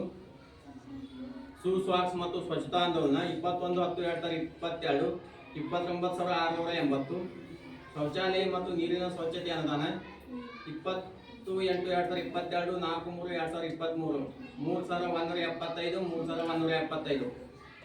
MDM ಪುಸ್ತಕ ಖರೀದಿ ಅನುದಾನ 25/3/2023 675. ಬ್ಯಾಂಕ್ ಬಡ್ಡಿ ಮೊತ್ತ 98. ಒಟ್ಟು ಮೊತ್ತ 38,553. ಅನುದಾನ ಬಳಕೆಯಾದ ಇವರ 22-23 ಸಾಲಿಂದ ನಾವು ಫೈನಾನ್ಷಿಯಲ್ ಚೆಕ್ ಮಾಡ್ತಾ ಇದ್ದೀವಿ. ಕೊಟ್ಟಿರೋ ಇನ್ಸ್ಟ್ರಕ್ಷನ್ ಪ್ರಕಾರ ಒಂದು ಲಾಸ್ಟ್ ಇಯರ್ಗಿಂತ ಬಿಫೋರ್ ಇಯರಲ್ಲಿ ಕೊಟ್ಟಿದ್ದಕ್ಕೆ ಏನೇನು ಅನುದಾನ ಖರ್ಚು ಮಾಡಿದ್ರು ಅಂತ ಕೇಳಿದರೆ ಒಟ್ಟು 38,553 ರೂಪಾಯಿ ಖರ್ಚಾಗಿದೆ. ಶೂ ಸಾಕ್ಸು, ಶೌಚಾಲಯ ಸ್ವಚ್ಛತೆ ಪ್ಲಸ್ ಏನು ಬುಕ್ ಖರೀದಿ, ಅವರ ರಿಜಿಸ್ಟರ್ಗಳನ್ನು ಖರೀದಿ ಮಾಡಿದ್ದಾರೆ. ಒಟ್ಟು ಬಳಕೆಯಾದ ಒಟ್ಟು ಮೊತ್ತ 37,280. ಉಳಿದ ಮೊತ್ತ ಯಾವುದೂ ಇರುವುದಿಲ್ಲ. 2023-24ನೇ ಸಾಲಿನ ಶಾಲೆಗೆ ಅನುದಾನ ಬಿಡುಗಡೆಯಾದ ಇವರ ಮತ್ತು ಬಳಕೆಯಾದ ಇವರ ಪ್ರಾರಂಭಿಕ 2023-24ನೇ ಅನುದಾನ ಬಿಡುಗಡೆಯಾದ ಮೊತ್ತ ಒಟ್ಟು ಮೊತ್ತ 1,56,278. ಬಳಕೆಯಾದ ಇವರ ಶಾಲಾ ಅನುದಾನದ ವೆಚ್ಚ 12,500 ಮತ್ತು 37,500. ಗ್ರಂಥಾಲಯ ಪುಸ್ತಕ ಖರೀದಿ ವೆಚ್ಚ 5,000. ವಿಶೇಷ ಚೇತನ ಮಕ್ಕಳಿಗೆ ಮಾಡಿದ ವೆಚ್ಚ 2,450. 418 ಒಟ್ಟು 3 ಮಕ್ಕಳಿಗೆ ಕೊಟ್ಟರು. ವಿಶೇಷ ಚೇತನ ಮಕ್ಕಳು ಇದಾರ ಇಲ್ಲಿ ಯಾರು ಪೇರೆಂಟ್ಸ್ ಯಾರು ಬಂದಿದ್ದೀರಾ? ಕೊಟ್ಟಿದ್ದಾರೆ. ಶೌಚಾಲಯ ನೀರಿನ ಸ್ವಚ್ಛತೆ ವೆಚ್ಚ 23,874. ಸುಸ್ವಾಕ್ಸ್ ಮತ್ತು ಸ್ವಚ್ಛತಾ ಆಂದೋಲನ ವೆಚ್ಚ 27,560. MDM ಪುಸ್ತಕ ಖರೀದಿ ಅನುದಾನ ವೆಚ್ಚ 675. 2024-25ನೇ ಸಾಲಿನ ಅನುದಾನ ಬಿಡುಗಡೆಯಾದ ಇವರ ಪ್ರಾರಂಭಿಕ ಶುಲ್ಕ 4,658. ಕುಡಿಯುವ ನೀರಿನ ಶೌಚಾಲಯ ಸ್ವಚ್ಛತಾ ಅನುದಾನ 6,269. ಸುಸ್ವಾಕ್ಸ್ ಅನುದಾನ ST 3,180. ಸುಸ್ವಾಕ್ಸ್ ಅನುದಾನ ಇತರೆ 14,310. ಸುಸ್ವಾಕ್ಸ್ ಅನುದಾನ SC 7,685. ಬ್ಯಾಂಕ್ ಬಡ್ಡಿ ಜಮಾ 43 ರೂಪಾಯಿ. ಒಟ್ಟು 36,145. ಈ ವರ್ಷ ಬಳಕೆ ಯಾವುದೂ ಆಗಿದೆ. ಈ ವರ್ಷ ಯಾವುದೋ ಏನಂತ ಬಳಕೆ ಆಗಿದ್ದು ಇಲ್ಲ, ಅನುದಾನ ಬಂದಿದೆ. ಹೌದು. ಈಗ ನೀವು ಸರಿಯಾಗಿ ಮಾಡಿದ್ದೀವಿ. ಅನುದಾನ ಯೂಸ್ ಮಾಡಬೇಕು. ಮಾಡಿದ್ದೇವೆ. ಪ್ಲಸ್ ಲಾಸ್ಟ್ ಇಯರ್ ಈ ವರ್ಷ ಎಷ್ಟು ಜಮಾ ಆಗಿದೆ ಅದಕ್ಕೆ ಏನೇನೇ ಖರ್ಚು ಮಾಡಿದೆ, ಈ ವರ್ಷ ಇದನ್ನು ಜಮಾ ಆಗಿಲ್ಲ. ಲಾಸ್ಟ್ ಇಯರ್ ಅಂತ ಖರ್ಚಾಗಿದೆ. ಈಗ ಆಗಸ್ಟ್ ಸ್ಟಾರ್ಟ್ ಇರೋದ್ರಿಂದ ಈಗ ಅದು ಸ್ಟಾರ್ಟ್ ಆಗುತ್ತೆ ಖರ್ಚು ವೆಚ್ಚದಲ್ಲಿ. ಆದರೆ ಮಕ್ಕಳಿಗೆ ಯೂನಿಫಾರ್ಮ್ ಮತ್ತು ಬುಕ್ಸ್ ಪೇಮೆಂಟ್ ಮಾಡೋದಷ್ಟೇ ಬಾಕಿ ಇದೆ. ನಿಮಗೆಲ್ಲ ಕೊಡೋದೇನು ಕೊಡ್ತಿದ್ದಾರೆ ಮಕ್ಕಳಿಗೆ. ಈಗ ಇರುವಂಥದ್ದು ಸಂಬಂಧಪಟ್ಟದ್ದು ಇದೊಂದು ಪಾಯಿಂಟು. ಇದ್ರ ಜೊತೆಗೆ ಮಧ್ಯಾಹ್ನ ಉಪಹಾರ ಯೋಜನೆ ಕೊಡ್ತಾ ಇದೆ, ಅದಕ್ಕೆ ಸಂಬಂಧಪಟ್ಟಂತ ಕೆಲವು ಪಾಯಿಂಟ್ಸ್ ಇದ್ದಾವೆ. ಪ್ರಧಾನಮಂತ್ರಿ ಪೋಷಣ್ ಶಕ್ತಿ ಯೋಜನೆ ನಿರ್ಮಾಣ ಕಂಡು ಬಂದ ಗುಣಾತ್ಮಕ ಅಂಶಗಳು. ಮಧ್ಯಾಹ್ನ ಬಿಸಿ ಊಟವನ್ನು ಉತ್ತಮ ರೀತಿಯಲ್ಲಿ ನೀಡುತ್ತಾರೆ. ಪ್ರತಿ ಶನಿವಾರಕ್ಕೊಮ್ಮೆ ಗೋಧಿ ಉಪ್ಪಿಟ್ಟು ನೀಡುತ್ತಾರೆ. ಶಾಲಾ ಮಕ್ಕಳು ಹಾಜರಾತಿ 85% ಇರುತ್ತದೆ. ಶಾಲಾ ಮಕ್ಕಳು ಕೊಠಡಿ ಒಳಗೆ ಕುಳಿತು ಊಟ ಮಾಡುತ್ತಾರೆ. ಮಧ್ಯಾಹ್ನ ಬಿಸಿ ಊಟದ ಇತರರ ಬಗ್ಗೆ ಮಕ್ಕಳಿಗೆ ವಿಚಾರಿಸಿದಾಗ ತೃಪ್ತಿಕರ ಅಭಿಪ್ರಾಯ ತಿಳಿಸಿದರು. ಶಾಲಾ ಮಕ್ಕಳಿಗೆ ಪ್ರತಿ ವಾರಕ್ಕೊಮ್ಮೆ ಮಾತ್ರೆಗಳನ್ನು ನೀಡುತ್ತಾರೆ. ಗುಣಾತ್ಮಕ ಅಂಶಗಳು ಮಕ್ಕಳು ಕೈ ತೊಳೆದೇ ಊಟ ಮಾಡುವುದು ಅಡಿಗೆ ಕೋಣೆ ಸ್ವಚ್ಛ ಇರುವುದರಿಂದ. ಮಕ್ಕಳು ಕೆಲವರು ಕೈ ವಾಶ್ ಮಾಡಲ್ಲ, ಹಾಗೆ ಊಟ ಬಂದ ತಕ್ಷಣ ಅದನ್ನು ಸ್ವಲ್ಪ ರೂಢಿ ಮಾಡಿಸ್ಬೇಕು. ಯಾರು ಬಿಸಿ ಊಟ ಬಳಸ್ತಾರೆ ಅವರು ಮತ್ತು ಟೀಚರ್ಸ್ ಸ್ವಲ್ಪ ಮೇಲ್ವಿಚಾರಣೆ ಮಾಡ್ಕೊಂಡು ಮಕ್ಕಳನ್ನು ಫಸ್ಟ್ ಕೈ ತೊಳೆಯೋಕ್ಕೆ ಒಂದು ಕ್ಯೂ ಹಚ್ಬಿಡ್ಬೇಕು. ಕೈ ತೊಳೆದ್ಬಿಟ್ಟು ಅವರು ಊಟ ಮಾಡಬೇಕು. ಅವಾಗ ಏನೋ ಅವ್ರಿಗೆ ಆರೋಗ್ಯ ಕೆಡಲ್ಲ. ಶಾಲಾ ಹಂತದಲ್ಲಿ ದಾಸ್ತಾನು ಕೊಠಡಿ ಮತ್ತು ಬಿಸಿ ಊಟ ಕೊಠಡಿ ಇರುವುದಿಲ್ಲ. ಸೇಮ್ ಅದೇ ಪಾಯಿಂಟು ನಾವು ಓವರಾಲ್ ಕೆಲವು ಪಾಯಿಂಟಲ್ಲಿ ಇದೆ. ಶಾಲಾ ಮಕ್ಕಳು ಲೋಟ ಮತ್ತು ತಟ್ಟೆಯನ್ನು ಮನೆಯಿಂದ ತರುತ್ತಾರೆ. ಇಲ್ಲಿ ಸ್ಕೂಲಲ್ಲಿ ಕೊಟ್ಟಿರುವ ಡೈಲಿ ದಾನನೂ ಯಾರು ಮಾಡಿಲ್ವ? ತಟ್ಟೆ ಅದ್ರ ಬಗ್ಗೆ ಸ್ವಲ್ಪ ಸಂಖ್ಯೆ ಕಡಿಮೆ ಇರೋದ್ರಿಂದ ಅವ್ರನ್ನ ಯಾವ ಬಿಟ್ಟು ಬಂದಂತ ಮಕ್ಕಳಿಗೆ ತಟ್ಟೆ ನೋಡಲಿಕ್ಕೆ ಅನುದಾನ ಬರಲ್ಲ. ಯಾರು ದಾನವಾಗಿ ಯಾರು ಮಕ್ಕಳಿಗೆ ಕೊಡೋದಿತ್ತಂದ್ರೆ ಕೊಡ್ಬೋದು. ಹಿಂದೆ ನಿವೃತ್ತ ಒಂದು ಹೆಡ್ ಮಾಸ್ಟರ್ ಬಸ್ ಕೊಟ್ಟಿದ್ವಿ, ಅದ್ರಾಗ ಒಂದಷ್ಟು ಪ್ರೊವೈಡ್ ಮಾಡ್ಕೊಂಡು ಈಗ ಏನು ಬಿಟ್ಟು ಬಂದಿರ್ತಾರೆ ಮಕ್ಕಳಿಗೆ ಅವ್ರು ಕೊಟ್ಟಾರೆ ಇದು ಮಾಡ್ತೀವಿ. ನೋಡಿ, ಮಕ್ಕಳು ಮನೆಯಿಂದ ಕೇಳ್ಬಂದ್ರಲ್ಲ, ಅದು ನಿಮ್ಮ ಕಡೆ ಯಾರು ಯಾರು ಪೇರೆಂಟ್ಸು, ಎಲ್ಲ ಪೇರೆಂಟ್ಸ್ ಏನು ಫೈನಾನ್ಸಿಯಲಿ ಕಟ್ಟಿರಲ್ಲ. ಕೆಲವೊಬ್ಬರು ದಾನ ಮಾಡೋಕ್ಕೆ ರೆಡಿ ಇದ್ರೆ ನಿಮ್ಮ ಪೇರೆಂಟ್ಸ್ ಹೋಗಿ ಮಕ್ಕಳು ಎಸ್ಡಿಎಂಸಿ ಯಾರು ಹೊರಗಡೆ ಯಾರು ದಾನಿಗಳನ್ನು ನೋಡ್ಕೊಂಡಿದ್ದೋ ಕೊಡೋದಿತ್ತಂದ್ರೆ ಒಂದು 90-100 ಮಕ್ಕಳಿಗೆ ಊಟ ಮತ್ತು ತಟ್ಟೆ ಮತ್ತು ಊಟವನ್ನು ಕೊಡುವಂಥದ್ದು ವ್ಯವಸ್ಥೆ ಮಾಡಿದರೆ ಒಳ್ಳೆಯದು. ನಮ್ಮ ಸಲಹೆಗಳು ಮುಂದೆ ಮಾಡೋದು ಯಾವ ರೀತಿ ಫೆಸಿಲಿಟಿಯನ್ನು ಕೊಡ್ತೀವಿ ಅಂತ ಡಿಸೈಡ್ ಮಾಡಿ. ಪ್ರಾಥಮಿಕ ಶಾಲಾ ಗಂಡು ಮಕ್ಕಳಿಗೆ ಪ್ರತ್ಯಕ್ಷವಾದ ಶೌಚಾಲಯ ಇರುವುದಿಲ್ಲ. ಪ್ರಾಥಮಿಕ ಶಾಲೆ ಅಡಿಗೆ ಕೋಣೆ ಬಡಿಸುವವರು ಕೈಗಳು ಹಾಕಿಕೊಳ್ಳುವುದಿಲ್ಲ, ಹಾಗೆ ಮುಂಟನ್ನು ಬಡಿಸುತ್ತಾರೆ. ಮನೆ ಭೇಟಿ ಸಂದರ್ಭದಲ್ಲಿ ಕಂಡು ಬಂದ ಅಂಶಗಳು. ಮನೆ ಭೇಟಿ ಸಂದರ್ಭ ಶಾಲಾ ಪೋಷಣೆ ಮಳೆಗಾಲದ ಮಕ್ಕಳು ಶಾಲೆಗೆ ಕಳಿಸಲು ಶಾಲೆಯಲ್ಲಿ ಮಕ್ಕಳಿಗೆ ಕುಳಿತುಕೊಳ್ಳಲು ಹೆಚ್ಚಿನ ಕೊಠಡಿ ಇಲ್ಲ ಎಂದು ಹೇಳಿದರು. ಗಂಡು ಮಕ್ಕಳಿಗೆ ಶೌಚಾಲಯ ಸಮಸ್ಯೆ ಇದೆ. ಸೇಮ್ ಈಗ ಸಮಗ್ರ ಶಿಕ್ಷಣ ಮತ್ತೆ ಮಿಡ್ ಡೇ ಮೀಲ್ ನಲ್ಲಿ ಸೇಮ್ ವಿಷಯನೇ ಬಂದಿದೆ. ಈಗ ಇರೋದು ಇಲ್ಲಿ ಫುಡ್. ಈಗ ಮಕ್ಕಳು ಏನು ಊಟ ಮಾಡ್ತಾರೆ, ಹಾಲು ಬೆಳಗ್ಗೆ ತಗೋತಾರಲ್ವಾ, ಹಾಲಿಂದ ಏನಾದ್ರು ನಿಮಗೆ ಕಂಪ್ಲೇಂಟ್ಸ್ ಮಕ್ಕಳು ಹೇಳಿದ್ರು ಕೂಡ ಹೇಳ್ಬೋದು. ಯಾಕಂದ್ರೆ ಇದು ಬರ್ತಾ ಇರೋದು NGO ಹಾಲು ಚಲೋ ಇದಿಲ್ಲಪ್ಪ. ಇಲ್ಲೇ ಪ್ರಿಪೇರ್ ಮಾಡ್ತಾ ಇದ್ರೆ ನಾವು ಇಲ್ಲಿ ಅಡುಗೆಯವ್ರಿಗೆ ಕೇಳ್ಬೋದು. ಇಲ್ಲಿ NGO ಬರ್ತಾ ಇರೋದ್ರಿಂದ ನೀವು ಏನಾದ್ರು ಇಲ್ಲಿ ವಿಷಯಗಳನ್ನು ಹೇಳಿದ್ರೆ ನಾವು NGOಗೆ ವಿಸಿಟ್ ಮಾಡ್ತೇವೆ. ನೀವು ಇಲ್ಲಿ ನಿಮ್ದು ಯಾವುದೂ ಕಂಪ್ಲೇಂಟ್ಸ್ ಇಲ್ಲ ಅಂದ್ರೆ ನಾವು ಬೇರೆ ಸ್ಕೂಲ್ ಮಾಡಿದ್ರು ಕೆಲವು ಗಮನಿಸಿದ್ದೇವೆ, ಅವರಿಗೆ ಇನ್ಸ್ಟ್ರಕ್ಷನ್ ಕೊಟ್ಟಿದ್ದೇವೆ, ಅದು ರಿಪೋರ್ಟು ಆಗಿದೆ. ಆದರೆ ನಿಮ್ಮ ಸ್ಕೂಲ್ ಬಗ್ಗೆ ಯಾವ್ದಾದ್ರು ಮಕ್ಕಳಿಗೆ ಅಥವಾ ಹಾಲು ಕುಡಿದು ಯಾರಿಗಾದ್ರೂ ವಾಮಿಟ್ ಆಯಿತು ಇಂಥವು ಬೇರೆ ಸಮಸ್ಯೆಗಳು ಏನಾದ್ರು ಇತ್ತು ಅಂತ ಹೇಳ್ಬೋದು. ನಮಗಿಲ್ಲಿ ಈ ಸ್ಕೂಲ್ NGOದಿಂದ ಯಾವುದೇ ರೀತಿ ಅಡಿಗೆಯೊಳಗಾಗಲಿ ಯಾವುದೇ ಆಹಾರದೊಳಗಾಗಲಿ ಯಾವುದೇ ರೀತಿ ಸಮಸ್ಯೆಗಳು ಬಂದಿಲ್ಲ ಸರ್. ಆಮೇಲೆ ಒಂದು ವಾರದಾಗ ಒಂದು ವರನಂತೆ ಏನೋ ಗ್ರೀನ್ ಕಲರ್ ಕೊಟ್ಟಿದ್ರು, ಅದು ಸರಿ ಇರಲಿಲ್ಲ. ಆಮೇಲೆ ಯಾವಾಗ್ಲಾದ್ರೂ ಒಂದೊಂದ್ಸಲ ಅನ್ನ ಉದುರು ಬರೋದು, ಈ ತರ ಅನ್ನದೊಳಗೆ ಇದೈತಿ. ಸಾಂಬಾರ್ ಮಾತ್ರ ಯಾವಾಗಲೂ ಒಂದೇ ತರ ಅಚ್ಚಕಟ್ಟಾಗಿ ಅನ್ನ ಜಾಸ್ತಿನೂ ಇದು ಆಗಿರ್ತೈತಿ, ನೀರು ಹಿಡಿದು ಜಾಸ್ತಿನೂ ಒಂದೊಂದ್ಸಲ ಇರ್ತೈತಿ, ಒಂದೊಂದ್ಸಲ ಅನ್ನದ ಒಂದೊಂದ್ಸಲ ಅವಾಗ ಇವಾಗ ಆಗಿರ್ತೈತಿ. ಸಾಂಬಾರ್ ಮಾತ್ರ ಥಿಕ್ನೆಸ್ ಆಗಿ ಚಲೋ ಇರ್ತೈತಿ. ಈಗ ಇದು ಅಕ್ಕಿ ಸಪ್ಲೈ ಆಗ್ತಾ ಇರೋದು ನಮ್ಮ ಇದರಿಂದ ಸೆಂಟ್ರಲ್ಲು ಜಿಲ್ಲಾಧಿಕಾರಿ ಮತ್ತು CO ಇದರಲ್ಲಿ ಅಕ್ಕಿ ಗೋಡೌನ್ಸ್ ಅಲ್ಲಿಂದಾನೇ ಸಪ್ಲೈ ಆಗ್ತದೆ. ಅದೊಂದು ಸ್ವಲ್ಪ ಕ್ಲೀನ್ ಮಾಡಿರೋದಿಲ್ಲ ಅನ್ನೋ ಮಾಹಿತಿ ಇದೆ ಸರ್. ಅವಾಗ ನೋಡಿದವ್ರು ಸರ್ ನಾವೆಲ್ಲ ಕ್ಲೀನ್ ಇರೋದೇ ಇಲ್ಲ ಅನ್ನೋದು ವಿಷಯ. ಅದನ್ನು ನೀವು ಕ್ಲೀನ್ ಮಾಡ್ಬೇಕು ಅನ್ನೋದು ಸಜೆಷನ್. ನಾವು ಕೂಡ ಲಾಸ್ಟ್ ಟೈಮ್ ಒಂದು ವಿಸಿಟ್ ಮಾಡಿದಾಗ ಕ್ಲೀನ್ ಇರಲಿಲ್ಲ. ಕ್ಲೀನ್ ಅಂದ್ರೆ ಒಂದ್ಸಲ ಮಾಡ್ತಿದ್ರು ಅವರು, ನಾವು ಅದನ್ನು 2 times ಮಾಡಕ್ಕೆ ಹೇಳಿದ್ವಿ. ಈಗ ಒಂದ್ಸಲ ಮಾಡಿಬಿಟ್ರೆ ಕ್ಲೀನ್ ಆಗಲ್ಲ. 2 ಟೈಮ್ಸ್ ಕ್ಲೀನ್ ಮಾಡಿ. ಯಾಕಂದ್ರೆ ಮಕ್ಕಳಿಗೆ ಊಟವನ್ನು ನೀವು ಕಳಿಸ್ತಾ ಇರೋದ್ರಿಂದ ಮಕ್ಕಳಿಗೆ ಏನು ತೊಂದರೆ ಆಗಬಾರ್ದು ಅಂತ ನಾವು ಗೈಡ್ ಮಾಡಿದ್ದೇವೆ. ನಿಮ್ಮ ಈ ಸಜೆಷನ್ ನಾವು ವರದಿಗೂ ಆ್ಯಡ್ ಮಾಡ್ಕೊತೀವಿ. ಅಂತ ಇದು ಹಾಲಿನ ವಿಷಯದಾಗ ಅಚ್ಚುಕಟ್ಟೈತ್ರಿ. ಹಾಲು ರಾಗಿ ಅದು ಕೊಡ್ತಿದ್ರಿ, ಅದು ಚಲೋ ಐತ್ರಿ. ಈಗ ಹಾಲು ಬರ್ತೈತೆ, ಅದು ಚಲೋ ಐತ್ರಿ. ಎರಡೂ ನಾವು ಟೇಸ್ಟ್ ಮಾಡಿ ನೋಡಿದ ಪ್ರಕಾರ ಹಾಲಿನ ವಿಷಯದಾಗ ಯಾವುದೇ ರೀತಿ ಯಾರೇ ಪೇರೆಂಟ್ಸ್ ಮಾಡಿದ್ರೆ ಟೇಸ್ಟ್ ಇಲ್ಲಿ ಬಂದು ಅವ್ರು ಮಾಡೋರು ಅವ್ರೊಬ್ರು ಮಾಡಬೇಕು. ಯಾಕಂದ್ರೆ ಎಲ್ಲರೂ ಬರ್ಬೇಕು. ಸ್ವಲ್ಪ ಏನಪ್ಪ 2 ಗ್ಲಾಸ್ ಕುಡಿ ಅಂತ ಹೇಳಲ್ಲ, ಸ್ವಲ್ಪ ಕುಡಿದ್ರೆ ಏನ್ ಟೇಸ್ಟ್ ಇದೆ. ಹಾಗೇನಿಲ್ಲ ಸರ್, ಹುಡುಗರು ಬಂದು ಸರ್ ಸಂಜೆ ಕಡೆ ಬಂದು ಡೈಲಿ ಕೇಳ್ತೇನೆ ನನ್ನ ಏ ಬಾರಿ ಕೊಟ್ರಪ್ಪ.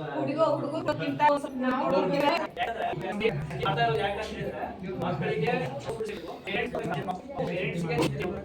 ಹೇಳಲ್ಲ, ಟೀಚರ್ ಏನಾದ್ರು ಮತ್ತೆ ಬಡಿತಾರ ಅಂತ ಹೇಳಿ ಇದು ಮಾಡ್ತಾರೆ. ಹೇಳಲ್ಲ. ಪೇರೆಂಟ್ಸಿಗೆ ಹೋಗಿ ನಿಜ ಪರಿಸ್ಥಿತಿ ಏನಂತ ಹೇಳ್ತಾರೆ. ನೀವು ಅದನ್ನ ಹೇಳ್ಬೇಕಾಗ್ತದೆ. ಈಗ ಊಟ ನಾವು ಕೆಲವೊಂದು ನೋಡಿದ್ದೇವೆ, ಸ್ವಲ್ಪ ಗಟ್ಟಿ ಎಲ್ಲ ಬರುತ್ತೆ.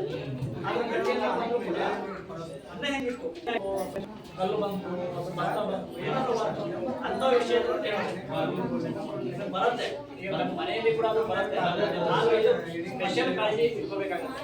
ಮಕ್ಕಳಿಗೆ ಊಟ ಕೊಡಬೇಕಾದ್ರೆ ಸ್ಪೆಷಲ್ ಕಾಳಜಿ ಎನ್ಜಿಒದವರು ಇಟ್ಕೋಬೇಕು, ಅಡುಗೆ ಸಿಬ್ಬಂದಿ ಇಟ್ಕೋಬೇಕು. ಈಗ ಅಡುಗೆ ಬಡಿಸ್ಬೇಕಾದ್ರೆ ಸಿಗ್ತದ ತನ್ನದು ಬಿಟ್ಟು ಬಡಿಸ್ಬೇಕು. ಮಕ್ಕಳಿಗೆ ನೋಡ್ಕೊಂಡ್ಬಿಟ್ಟು ಹಂಗೆ ಸುಮ್ಮನೆ ಹಾಕುದಲ್ಲ, ಕೆಲಸ ಇದೆ ಅಂತೇಳಿ. ಕೆಲಸ ಅಂದ್ರೆ ಮನೆಯಲ್ಲಿ ಹೆಂಗೆ ಟ್ರೀಟ್ ಮಾಡ್ತೇವಲ್ಲ ಹಂಗೆ ಟ್ರೀಟ್ ಮಾಡ್ತೀವಿ. ಯಾರು ಬಿಸಿ ಊಟ ವರ್ಕರ್ಸ್ ಯಾರಿದ್ದಾರೆ ಅವರು ಕೂಡ ಮಾತ್ರ ಸರ ಇಲ್ಲಿ ರೊಟ್ಟಿ ಬಾಜಿ ತಗೊಂಡ್ಬರ್ತಾರೆ ಹುಡುಗರು.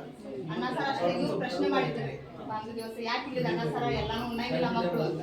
ಇಲ್ಲೆಲ್ಲಾ ಪೇರೆಂಟ್ಸು ಕೆಲ್ಸಕ್ಕೆ ಹೋಗೋದಿದ್ದಾರೆ, ಮನ್ಯಾಗ ಅವ್ರಿಗೂ ಸಮಾಧಾನ ರೀ ಕಟ್ಟಿರ ಡಬ್ಬಿಗೆ ಹೋಗಿ ಕಟ್ಟಿರ ಅವ್ರಿಗೆ ಸಮಾಧಾನ. ರೊಟ್ಟಿ ಬಾಜಿ ತಿಂದ್ರು ಅನ್ನ ಸಾರ ಉಂಡ ಏನಾಗುತ್ತೆ, ಈಗ ನೀವು ಮನೆಯಿಂದ ಡಬ್ಬಿ ಕಟ್ಟಿ ಕೊಡ್ತೀರಾ, ರೊಟ್ಟಿ ಮತ್ತೆ ಪಲ್ಯ ಇಲ್ಲಿ ಏನ್ ಪ್ರಮಾಣ ಕೊಡ್ತಾರೆ ಗೌರ್ಮೆಂಟ್ ಇಂದ, ಆ ಪ್ರಮಾಣ ಇಲ್ಲಿ ಖರ್ಚು ಆಗ್ತಾ ಇಲ್ಲ. ನಾವು ಅಬ್ಸರ್ವ್ ಮಾಡ್ಬೋದು. ಈಗ ಒಂದು ಮಗುಗೆ ಇಷ್ಟು ಗ್ರಾಮು ಅನ್ನ ಸಾಂಬಾರ್ ಎಷ್ಟು ಬರ್ಬೇಕನ್ನೋದು ಇದೆ. ನೀವು ಡಬ್ಬಿ ಕಟ್ಕೊಂಡು ಕೊಡ್ತಾ ಇರೋದ್ರಿಂದ ಅಲ್ಲಿ ಒಂದು NGOಗೆ ಅದು ಅವರು ಅನ್ನ ಕಮ್ಮಿ ಕೊಟ್ಟರು ಕಾಣ್ಬಿಡುತ್ತೆ. ಸೊ ಅದಕ್ಕೆ ನೀವು ಆದಷ್ಟು ಡಬ್ಬಿ ಕಟ್ಕೊಳ್ಳುವಂಥದ್ದು ಏನಿದೆ ಸ್ವಲ್ಪ ನಿಲ್ಲಿಸ್ಬಿಟ್ಟು ಒಂದು ಎಲ್ಲೇ ಫುಡ್ಡನ್ನು ಚಲೋ ಕೊಡಬೇಕು ಮಾಡಿ. ಅದನ್ನ ಹೇಳ್ತಾರೆ ಹೇಳುವ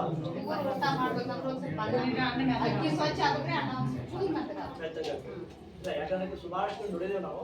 ಸಿಟಿಯಲ್ಲಿ ಇರುವಂತ ಸ್ಕೂಲ್ಗಳಲ್ಲೇ ನಮಗೆ ಇದು ಬರ್ತಾ ಇರೋ ಸಮಸ್ಯೆ ಯಾವುದು, ಡಬ್ಬಿ ಕಟ್ಕೊಂಡು ರೊಟ್ಟಿ. ಅದೇ ಗ್ರಾಮೀಣ ಭಾಗಕ್ಕೆ ಹೋದ್ರೆ ಯಾರು ಡಬ್ಬಿ ತರೋದು, ಅಪ್ಪಿ ಏನೋ ಒಂದು ಮಗು ಹೆಲ್ತ್ ಇಶ್ಯೂ ಇದೆ, ನಾನು ಹೊರಗಡೆ ಊಟ ಮಾಡಲ್ಲ ಅನ್ನೋದು ಇರ್ತದಲ್ಲ, ಅವತ್ತೊಂದು ಡಬ್ಬಿ ತಗೊಂಡ್ ಬರ್ತಾರೆ. ಯಾರು ಮಗು ಕೂಡ ಡಬ್ಬಿ ತಗೊಂಡ್ ಬರಲ್ಲ ಗ್ರಾಮೀಣ ಭಾಗದಲ್ಲಿ. ಸಿಟಿ ಏನ್ ಮಾಡಿದ್ರಲ್ಲ, ಇಡೀ ಬೆಳಗಾವಿ ಸಿಟಿ ಆಲ್ಮೋಸ್ಟ್ ಅಲ್ಲ ಎಲ್ಲರೂ ಡಬ್ಬಿ ತಗೊಂಡ್ಬರ್ತಾರೆ. ಅದನ್ನ ನಾವು ಲಾಸ್ಟ್ ಟೈಮ್ ಬಂದಾಗ ಕೂಡ ಒಂದು 2 ಸ್ಕೂಲ್ ಮಾಡಿದ್ವಿ ಸೆಂಟರ್ಸು, ಅವಾಗೂ ಸಜೆಸ್ಟ್ ಮಾಡಿದ್ವಿ ನೀವು ಡಬ್ಬಿ ಕಟ್ಟಿ ಕೊಡೋದ್ರಿಂದ ಮಕ್ಕಳಿಗೆ ಒಳ್ಳೆ ಊಟ ಕೊಡೋಗೋಸ್ಕರ ಏನು ಸಜೆಸ್ಟ್ ಮಾಡೋದು ಮಾಡಿ.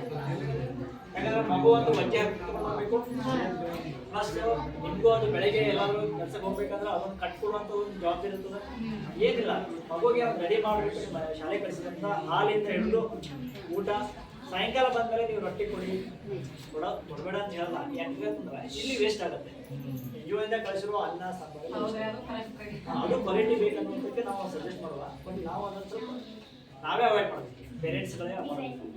ನಾವು ಪೇರೆಂಟ್ಸ್ ಕಾಸು ಕೊಟ್ಟು ಅವರು ಮಗು ತಗೊಂಡು ಬಂದೇ ಕ್ವಾಲಿಟಿ ಕೊಡೋದು ಹೇಳ್ರಿ ಮೋಸ ಮಾಡಿ ಹೇಳ್ರಿ. ಯಾಕಂದ್ರೆ ಹೆಂಗಿರುತ್ತೆ ವಿಸಿಟ್ ಮಾಡ್ಲಿಕ್ಕಂದ್ರೆ ಮಾಡಿದ್ದೇವೆ.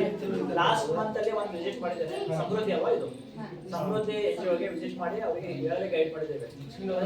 ಮೊಟ್ಟೆ ಕೊಡ್ತಿದ್ರು, ಮೊಟ್ಟೆ ವಿಷಯದಾಗ ನಮ್ಮ ಕೆಲವು ಮಕ್ಕಳು ಮತ್ತೆ ಪೇರೆಂಟ್ಸ್ಗಳಿಂದ ಸ್ಮೆಲ್ ಬರುತ್ತೆ ಅನ್ನೋದು. ಸ್ಮೆಲ್ ಯಾಕೆ ಬರುತ್ತೆ, ಮೊಟ್ಟೆ ಬೇಯಿಸಿ ಆದ್ಮೇಲೆ ಅವರು ಟ್ರೇದಲ್ಲಿ ಹಾಕ್ಬಿಡ್ತಾರೆ, ಅದನ್ನ ಬಂದ್ ಮಾಡಿ ಅಂತ ಹೇಳಿದೆವು. ಅದನ್ನು ಬಿಸಿನೀರಲ್ಲಿ ಹಾಕಿ ಕಳಿಸ್ಬೇಕು. ಬಿಸಿನೀರು ಟ್ರೇಯಲ್ಲಿದೆ ಒಂದು ಇದ್ರ ಪಾತ್ರೆಯಲ್ಲಿನೇ ಹಾಕ್ಬಿಟ್ಟು ಕಳಿಸ್ಬೇಕು. ಮಗು ಊಟ ಮಾಡೋಕ್ಕಿಂತ 10 ನಿಮಿಷ ಮುಂಚೆ ಏನು ಬಿಸಿ ಊಟ ವರ್ಕರ್ಸ್ ಇದ್ದಾರೆ ಅವರನ್ನು ಸುರಿದು ಬಿಟ್ಟು ಮಕ್ಕಳಿಗೆ ಕೊಡಬೇಕು, ಅವಾಗ ಸ್ಮೆಲ್ ಬರಲ್ಲ. ಅದು ಬಿಸಿನೀರಿಂದ ಹೊರಗೆ ಬಂದು ನೀವು ಓಪನ್ ಏರಿಗೆ ಇಟ್ಟರೆ ಒಂದು 1 ಅವರ್ ಆಯ್ತಂದ್ರೆ ಸ್ಮೆಲ್ ಸ್ಟಾರ್ಟ್ ಆಗುತ್ತೆ. ಕರೆಕ್ಟಾ? ಅದೇ ಅದಕ್ಕೆ ಬಾಯ್ಲ್ ಕರೆಕ್ಟ್ ಆಗಿ ಅದು ಬಿಸಿನೀರಲ್ಲಿ ಹಾಕಿ ಇಲ್ಲಿ ತನಕ ಕಳಿಸಿದ್ರೆ ಕರೆಕ್ಟ್ 1 ಗಂಟೆ ಊಟ ಕೊಡ್ತಾರೆ ಅಂತ ಹೇಳಿದ್ರೆ 12:45ಕ್ಕೆ ಅದನ್ನು ತೆಗೆದುಬಿಟ್ಟು ಸುರುಮುಂದು ಇವ್ರು ರೆಡಿ ಮಾಡ್ಕೋಬೇಕು ಮಕ್ಕಳಿಗೆ. ಅದು ಮಾಡ್ಬೇಕನ್ನೋದು ಹೇಳಿದ್ದೇವೆ ನಾವು ಇವತ್ತಿನ ಈ ಇದರಲ್ಲಿ ಕೂಡ ಹಾಕಿರ್ತೇವೆ. ಮಕ್ಕಳು ಕೂಡ ಮಾತಾಡ್ಬೋದು. ಈಗ ಮಕ್ಕಳು ಇದಾರಲ್ಲ ಇಲ್ಲಿ, ನೀವು ಕೂಡ ಹೇಳ್ಬೋದು. ಯಾರು ಮಕ್ಕಳು ನಿಮಗೆ ಏನ್ ಆಹಾರದಾಗ ಇದೈತಿಲ್ಲ, ಊಟದಾಗ ಏನ್ ಕೊರತೆ ಐತಿ ಇಲ್ಲಿ ನೋಡಿ, ಟೀಚರ್ ಬೈತಾರೆ ಬಡಿತಾರೆ ಅಂತ ಹೆದರ್ಬೇಡಿ. ಇದು ಊಟ ಬರ್ತಾ ಇರೋದು ಹೊರಗಿಂದ ಹೇಳ್ಬೋದು. ಯಾವತ್ತಾದ್ರೂ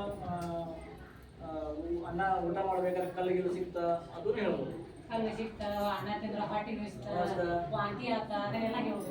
ಏನಾದ್ರೂ ಆಗಿತ್ತ ಯಾರಿಗಾದ್ರೆ ಮೊಟ್ಟೆ ಹೆಂಗ್ ಬರ್ತಾವ? ಹೆಂಗ್ ಚಲೋ ಬರ್ತಾವ? ಸುಳ್ಳು ಹೇಳ್ಬಿಡ.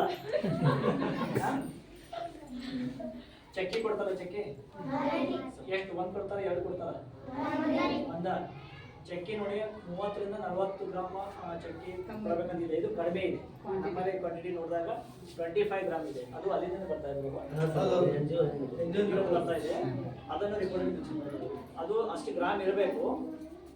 ಬೆಲ್ಲದಿಂದನೇ ಮಾಡಿರ್ಬೇಕು. ಕೆಲವು ನಾವು ನೋಡಿದಾಗ ಅದು ಇನ್ನು ಲ್ಯಾಬಲ್ಲಿ ಕಳಿಸಿ ಟೇಸ್ಟ್ ಮಾಡ್ತಿಲ್ಲ, ಅದನ್ನು ನೆಕ್ಸ್ಟ್ ಮಾಡ್ತೇವೆ. ಅದನ್ನು 30 ರಿಂದ 40 ಗ್ರಾಮ್ ವೇಟ್ ಇರಬೇಕು. ಈಗ ಕೆಲವೊಂದು ಕಡೆ ಏನು ಮಾಡ್ತಾರೆ, ಒಂದು ಸೈಜು ಸ್ವಲ್ಪ ಸಣ್ಣದಿರುತ್ತೆ, ಅವು 2 ಕೊಡ್ತಾರೆ. ಅದು 10 ಗ್ರಾಮ್ ಇರ್ತದೆ, 20 ಗ್ರಾಮ್ ಆಗ್ತದೆ. ಇನ್ನೊಂದು ಕಡೆ 4 ಕೊಡ್ತಾರೆ, 10 ಗ್ರಾಮ್ ಇರ್ತದೆ, ಅವಾಗ 40 ಗ್ರಾಮ್ ಆಗುತ್ತೆ. ಅದು ಕಂಪ್ಯಾರಿಸನ್ ಮಾಡಿ. ಇಲ್ಲಿ ಒಂದೇ ಕೊಡ್ತಾರೆ ದೊಡ್ಡದು, ಅದು 25 ಗ್ರಾಮ್. ನಾವು ವೇಟ್ ಮಾಡಿ ನೋಡಿದ್ವಿ, 25 ಗ್ರಾಮ್. ಸೊ ಅದು ಕೂಡ ರಿಪೋರ್ಟಲ್ಲಿ ಮೆನ್ಷನ್ ಆಗುತ್ತೆ. ಮಕ್ಕಳು ಕೂಡ ಹೇಳ್ಬೋದು. ಚಕ್ಕಿ ಚಲೋ ಇರ್ತಾವ? ಟೇಸ್ಟ್ ಅಷ್ಟೇ ಹೇಳೋರು, ಅದು ಇಲ್ಲ, ಅದಕ್ಕೆ ಒಂದೇ ಅಲ್ಲ, ಒಂದೇ ಕೊಡ್ತಾರಲ್ಲ. ಮೊಟ್ಟೆ ಎಷ್ಟು ಸಲ ಕೊಡ್ತಾರೆ ವಾರಕ್ಕೆ? ಎಲ್ಲರೂ ತಿಂತೀರಿ ಮೊಟ್ಟೆ? ಯಾರು ತಿನ್ನಲ್ಲ? ತಿನ್ನುದಿಲ್ಲ ನಾವು ಯಾರು?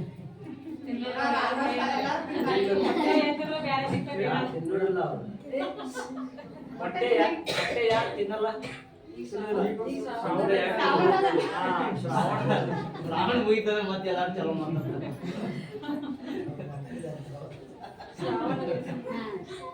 ಈಗ ನೋಡಿ, ಹಾಲು ಬೆಳಗ್ಗೆ 1 ಗ್ಲಾಸ್ ಹಾಲು ಎಲ್ಲರೂ ಕೂಡ ಕುಡಿಬೇಕು. ಇಲ್ಲಿ ತಗೊಂಡು ಹೋಗಿ ಅಲ್ಲಿ ಒಗಿಬಾರ್ದು, ಮತ್ತೆ ಸೈಡಿಗೆ ಹೋಗಿ ಬೇಡಪ್ಪ ನನಗೆ ಹೊಟ್ಟೆ ಭಾಳ ಅಂತೇಳಿ ಕುಡಿಬೇಕು. ಅದು ಹಾಲು ಯಾಕೆ ಕೊಡ್ತಾ ಇರೋದು ಅಂದ್ರೆ ನಿಮ್ಮ ಆರೋಗ್ಯ ಚಲೋ ಮುಂದೆ ಬಂದು ಫಿಸಿಕಲಿ ಗಟ್ಟಿಯಾಗಿ ಸ್ಪೋರ್ಟ್ಸಲ್ಲೆಲ್ಲ ಮುಂದೆ ಬರಲಿ ಅಂತೇಳಿ. ಮನ್ಯಾಗೇನು ಹಾಲು ಕುಡಿತೀರಾ? ಮನೆಗೆ ಕೆಲವರು ಮನೆಯಲ್ಲಿ ಕೊಡಬಹುದು, ಕೆಲವರು ಮನೇಲಿ ಕೊಡೋಕ್ಕಾಗಲ್ಲ. ಅದಕ್ಕೆ ಗೌರ್ಮೆಂಟು ಬೆಳಗ್ಗೆ ಬಂದ ತಕ್ಷಣ 1 ಗ್ಲಾಸ್ ಹಾಲು ಕುಡಿದ್ರೆ ಹಾಗೂ ಸ್ವಲ್ಪ ಆರೋಗ್ಯವಾಗಿ ಹೆಲ್ದಿ ಇರ್ತದೆ ಅನ್ನೋದಕ್ಕೆ ಕೊಡ್ತಾರೆ. ಸೊ ಇದನ್ನು ಎಲ್ಲರೂ ಕೂಡ ಕುಡಿಬೇಕು, ಆಯ್ತು? ಏನಾದರೂ ತೊಂದರೆ ಇತ್ತಂದ್ರೆ ಮನ್ಯಾಗ ಹೋಗಿ ಪೇರೆಂಟ್ಸಿಗೆ ಹೇಳಬೇಕು, ಅಪ್ಪ ಅಮ್ಮ ದೊಡ್ಡವರು ಯಾರಿದ್ರು ಹೇಳಬೇಕು.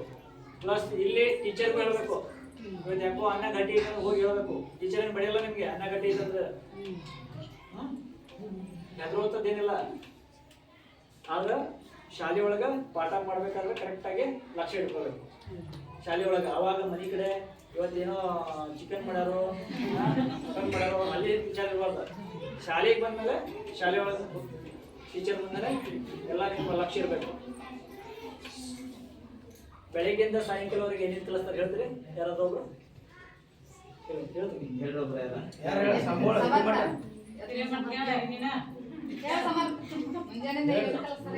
ಮುಂಜಾನೆ ಬಂದ್ಮೇಲೆ ಹೋಗೋ ತನಕ ಏನ್ ಮಾಡ್ತೀವಿ? ಮುಂಜಾನೆ ಬಂದ್ಮೇಲೆ ಹೋಮ್ವರ್ಕ್ ಬರ್ದಿರಿ ನೋಡ್ತಾರಿ ಮತ್ರಿ ಬರ್ಲಿಕ್ಕರಿ ಮತ್ತೆ ಬರಿ ಅಂತಾರಿ ಮತ್ರಿ ಪಾಠ ಕಲಿಸ್ತಾರಿ. ಫಸ್ಟ್ ಪಾಠ ಯಾರು ಕಲಿಸ್ತಾರೆ ಬೆಳಿಗ್ಗೆ? ಸಾರಿ ಫಸ್ಟ್ ಯಾರು ಕಲಿಸ್ತಾರೆ? ಫಸ್ಟ್ ಪಾಠ ಯಾರು ಕಲಿಸ್ತಾರೆ? ಫಸ್ಟ್ ಏನು ಕಲಿಸ್ತಾರೆ? ಯಾವ ವಿಷಯ ಕಲಿಸ್ತಾರೆ? ಕನ್ನಡ. ಎಷ್ಟು ಗಂಟೆಗೆ ಕಲಿಸ್ತಾರೆ? 10 ಗಂಟೆಗೆ? ಆಮೇಲೆ ಮತ್ರಿ ಊಟ ಅದು ಆದ್ಮೇಲ್ರಿ ಒಂದು ಪಾಠ ಆದ್ಮೇಲೆ ಊಟನೇ ಮತ್ ಕಲಿಸ್ತಾರಿ. ಅದು ಮಕ್ಕಳು ಬಡ್ಸಂತಾರಿ. ಬಡಿಸಿದ್ಮೇಲ್ರಿ ಟೈಮ್ ಹೋಗ್ತದ್ರಿ. ಆಮೇಲೆ ಊಟ ಮಾಡಾದ್ಮೇಲ್ರಿ ಆಟ ಬಿಡ್ತಾರಿ. ಒಳಕಾದ್ಮೇಲ್ರಿ ಮತ್ತೆ ಲೆಕ್ಕ ಹಾಕ್ತಾರಿ. ಬರ್ತೇವ್ರಿ ಮತ್ತೆ ಬರ್ತೇವ್ರಿ ಬರ್ದ್ರಿ ಇದು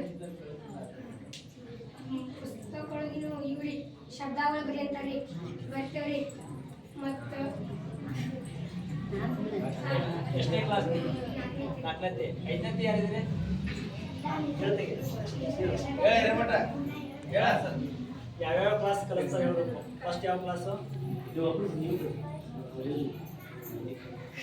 ಶಾಲೆಗೆ ಶಾಲೆಗೆ ಬರ್ತಾರೆ, ಅಬ್ಸೆಂಟ್ ಇರೋದಿಲ್ಲ. ಯಾರು ಬರೋದಿಲ್ಲ.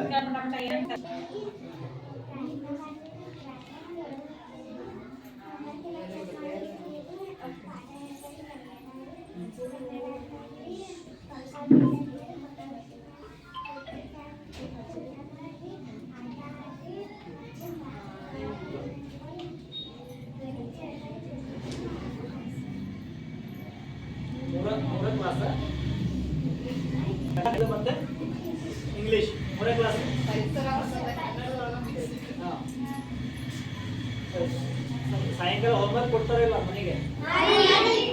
ಎಲ್ಲರೂ ಮಾಡ್ತೀರಿ? ನೀವು ಮಾಡ್ತಿರೋ ಅಥವಾ ಅಪ್ಪ ಅಮ್ಮ ಅಕ್ಕ ಅಣ್ಣ ನೀವು ಮಾಡ್ತೀರಿ? ಎಲ್ಲರೂ ಪಟ್ಟಿ ಚೆಕ್ ಮಾಡ್ತೀರಿ ನಂಬರ್ ಮಾಡ್ಬೋದಾ? ಮತ್ತೆ ಈಗ ಪೇರೆಂಟ್ಸ್ಗಳು ಹೇಳ್ಬೋದು, ಯಾಕಂದ್ರೆ ಈಗ ನಾವು ಯಾಕೆ ಎಪ್ಸಿದೆ ಅಂದ್ರೆ ಅವ್ರಿಗೆ ಮಾತಾಡೋಂಥ ಡೇರಿಂಗ್ ಇದೆ ಇಲ್ಲ. ಯಾರೋ ಒಂದು ಕ್ವಶನ್ ಕೇಳಿದಾಗ ಎದ್ದು ಅವ್ರಿಗೆ ಕಲಿಕೆಯಲ್ಲಿ ಹೆಂಗೆ ಇಲ್ಲಿ ಕಲಿಸ್ತಾರೆ ಅನ್ನೋದು ಇಲ್ಲಿ ಅವ್ರು ಏನು ಹೇಳೋದು ಮೇಲೆ ಗೊತ್ತಾಗುತ್ತೆ. ಎಷ್ಟು ಇನ್ನೂ ಅವ್ರು ಎಷ್ಟು ಇಂಪ್ರೂವ್ ಆಗ್ಬೇಕು. ಸೊ ನಾವು ಕೂಡ ಮನೇಲಿ ಹೋದ್ಮೇಲೆ ಸ್ವಲ್ಪ ಹೆಚ್ಚಿಗೆ ಫೋಕಸ್ ಮಾಡಬೇಕು. ಈಗ ಇನ್ನು ಮೇನ್ ಸಮಸ್ಯೆ ಇರೋದು ಶಾಲಾ ಇದರಿಂದಲೇ ಸ್ವಲ್ಪ ಈಗ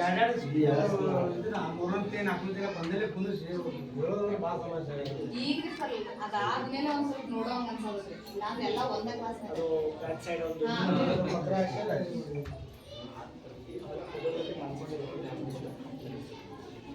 ಅದಲ್ಲ ಆ ಫೋಟೋದ ಅದೇನು ಮೆಸೇಜ್ ಮಾಡಿರಲ್ಲ ಅದ್ರ ಫೋಟೋ ಅಂತ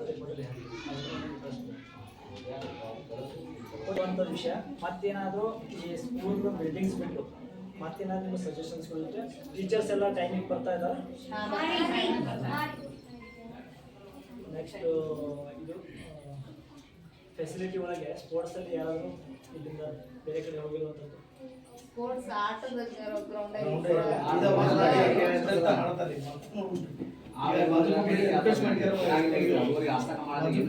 ಈಗ ಒಂದ್ ಇನ್ನೊಂದು ಏನ್ ಮಾಡ್ಬೋದು, ಮರಾಠಿ ಸ್ಕೂಲ್ ಇದೆ, ಮರಾಠಿ ಕನ್ನಡ ಎರಡೂ ಸ್ಕೂಲ್ದವರು ಒಂದು ಅಲ್ಲಿ ಎಸ್ಎಂಸಿ ಯಾರಿಗಾರಲ್ಲ ಊರು ಬಿಟ್ಟು ಒಂದು ಕೊಟ್ರೆ ಎರಡೂ school at a time shift ಮಾಡ್ಬೋದು. ಯಾಕಂದ್ರೆ ಒಂದು ಸ್ವಲ್ಪ ಪ್ರೆಷರ್ ಬಿಲ್ಟ್ ಆಗ್ತದೆ. ಯಾಕಂದ್ರೆ ಈಗ ಎರಡೂ ಕಡೆಯಿಂದ ಸ್ವಲ್ಪ ಫೋರ್ಸ್ ಬರ್ತದೆ. ನಮ್ಮ ರಿಪೋರ್ಟ್ ಅಲ್ಲಿ ಕಳಿಸ್ತಾರೆ. ಈ ರಿಪೋರ್ಟ್ ಇಟ್ಕೊಂಡು ನೀವು ಕೂಡ ರಿಪೋರ್ಟ್ ಅಟ್ಯಾಚ್ ಮಾಡಿ ಕೊಡ್ಬೋದು.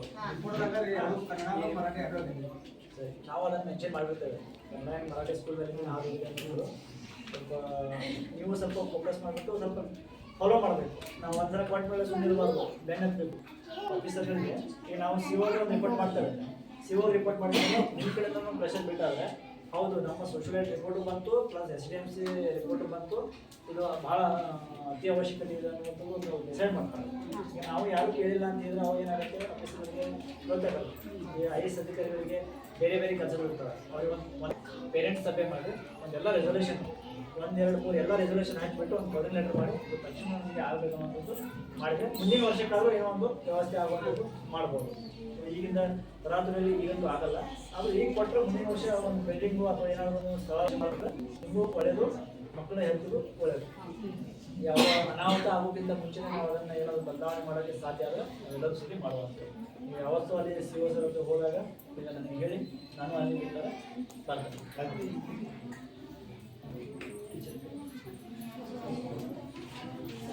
ಆಮೇಲೆ ಬಿಸಿ ಊಟ ಮಾಡಿಸ್ಬೇಕಾದ್ರೆ ಎಲ್ಲ ತಲೆಗೆ 1ನೇ ದಿನದಿಂದ ಏನು ಸ್ಟಾರ್ಟ್ ಆಗುತ್ತಲ್ಲ ಕಾಲೇಜಲ್ಲಿ ಆಯ್ತು ಆಧಾರ್ ಕಾರ್ಡ್ SSB-ನಲ್ಲಿ ಏನು ರಿಜಿಸ್ಟರ್ ಮಾಡಲ್ಲ SSB ID ಅದನ್ನು ಮಿಸ್ಮ್ಯಾಚ್ ಆಗ್ತಾ ಇರೋದು. ಒಂದು 2 ಮೂರು ಮಿಸ್ಮ್ಯಾಚ್ ಆಗಿರೋದು ರಿಪೋರ್ಟ್ ಮಾಡೋದು ಸಮಾಜದ ಇವರು ಅದಕ್ಕೆ SC/ST ಮಕ್ಕಳಿಗೆ ಮಾತ್ರ ಇದು ಮಾಡಿದ್ರು. ಅದಕ್ಕಾಗಿ ಮತ್ತೆ ನಾವು ಮೊದಲೇ ಮಾಡ್ತಿದ್ವಿ, ಮ್ಯಾನುವಲ್ ಆಗಿ ತಯಾರು ಮಾಡಿ ಆ ಹಿಂದಿನ ದಿನಗಳಲ್ಲಿ 5 ವರ್ಷಗಳ ಹಿಂದೆ ಮ್ಯಾನುವಲ್ ಆಗಿ ತಯಾರು ಮಾಡಿ ನಾವು ಪುಟಪ್ ಮಾಡ್ತಿದ್ವಿ. ಅವಾಗ ಆಗ್ತಿದ್ವಿ ರೀ ನೇರವಾಗಿ ಅವ್ರ ಅಕೌಂಟ್. ಈಗ ಏನಾಗ್ತಾವ್ರಿ ಸೀಡಿಂಗ್ ಆಧಾರ್ ಸೀಡಿಂಗ್ ಮತ್ತು ಆಧಾರ್ ಲಿಂಕ್ ಎರಡೂ ಇರ್ಬೇಕಂತ ಹೇಳ್ತಾರ್ರಿ. ಅವನ್ನೆಲ್ಲ ಮಾಡ್ಸೈತ್ರಿ. ಆದ್ರೂ ಕೆಲವೊಬ್ಬರಿಗೆ ಆಗಿದಾವ್ರಿ, ಆಗಿಲ್ಲಂತಲ್ಲ. ಯಾರು ಆಧಾರ್ ಸೀಡಿಂಗ್ ಇಲ್ಲ ಅವ್ರಿಗೂ ಮತ್ತೆ ರಿಪೋರ್ಟ್ ಫೋನ್ ಮಾಡಿ ಕನ್ಫರ್ಮ್ ಮಾಡಿದ್ದೆ. ಪಾಲಕರು ಏನು ಮಾಡಿದ್ರೆ ಆಧಾರ್ ಸೀಡಿಂಗ್ ಆಗಿದ್ದ ಬಗ್ಗೆ ಕನ್ಫರ್ಮ್ ಮಾಡ್ಕೋಬೇಕು. ಅದೇ ಸಲುವಾಗಿ ನೀವೇ ಫಾರ್ಮ್ ಫಿಲಪ್ ಮಾಡೋದ್ರಿಂದ ಆನ್ಲೈನ್ ಮಾಡಿ ನಿಮ್ಮ ಜವಾಬ್ದಾರಿ ಹೆಚ್ಚಿರ್ತದೆ. ನಮ್ಮ ಶಾಲೆಯಿಂದ ಏನಿಲ್ಲ, ಯಾಕಂದ್ರೆ ನಿಮ್ದು STS ನಂಬರು ಆಧಾರ್ ಇದ್ರ ನಂಬರ್ ಕೊಟ್ಟಿರ್ತೇವೆ ನಾವು, ನಮ್ಮ ಸ್ಕೂಲ್ ಡೈಸ್ ನಂಬರ್ ಅವ್ರಿಗೆಲ್ಲ ಕೊಡ್ತೈತಿ ನೋಡ್ರಿ. ನಾವು ಕೊಟ್ಟಾಗ ನೀವು ಅಪ್ಲಿಕೇಶನ್ ಹಾಕ್ಬೇಕು. ನೀವೇನು ತಿಳ್ಕೊಂಡ್ರಿ ಶಾಲೆಯವ್ರು ಮಾಡಿ ಕಳಿಸ್ತಾರೋ ಎಲ್ಲ ಅಂತ ತಿಳ್ಕೊಂಡ್ರಿ. ಅದು ಹಿಂದಿನ ದಿನಗಳಲ್ಲಿ ಇತ್ತು, ಮ್ಯಾನುವಲ್ ಆಗಿ ಮಾಡ್ತಿದ್ದು, ತಹಸೀಲ್ದಾರ್ ಸಾಹೇಬ್ ಹೋಗ್ತಿತ್ತು. ಆಮೇಲೆ ಸೊ ಆ ಥರನೂ ಆಗಬಾರ್ದು ಅಂತ ನಾನು ಕೇಳ್ತೀವಿ. ಅಂಗನವಾಡಿ ಇದ್ದರೆ ಅಂಗನವಾಡಿ ಮತ್ತು ಇದಕ್ಕೆ 2 ಕಡೆ ಇದ್ರೂ ಅದು ಏನಾದರೂ ಟೆಕ್ನಿಕಲಿ ಎರರ್ ಬರ್ಬೋದು. ಸ್ಯಾಟ್ಸ್ ಒಳಗೆ ಡಬಲ್ ಅಟೆಂಡೆನ್ಸ್ ಆಗಿರೋದ್ರೂ ಆ ಥರ ಪ್ರಾಬ್ಲಮ್ ಬರ್ತವೆ. ಇನ್ನು ಬೇರೆ ಏನು ಇಶ್ಯೂ ಇದ್ದರೆ ಟೆಕ್ನಿಕಲಿ ನೋಡಬೇಕಾಗುತ್ತೆ. ನಮ್ಮ ಕೈಯಲ್ಲಿ ಇರಲ್ಲ. ಟೆಕ್ನಿಕಲಿ ಅಲ್ಲಿ ಸಾಫ್ಟ್ವೇರ್ ಕಳಿಸಿದಾಗ ಏನು ಪ್ರಾಬ್ಲಮ್ಸ್ ಅವ್ರು ಹೇಳ್ತಾರೆ. ಈಗ ಆಲ್ಮೋಸ್ಟ್ ಆಲ್ ಸೈಬರ್ ಸೆಂಟರ್ದವರು ಅವರೇ ಮಾಡ್ತಾರೆ, ಹೊರಗಡೆ ಮಾಡ್ತಾರೆ.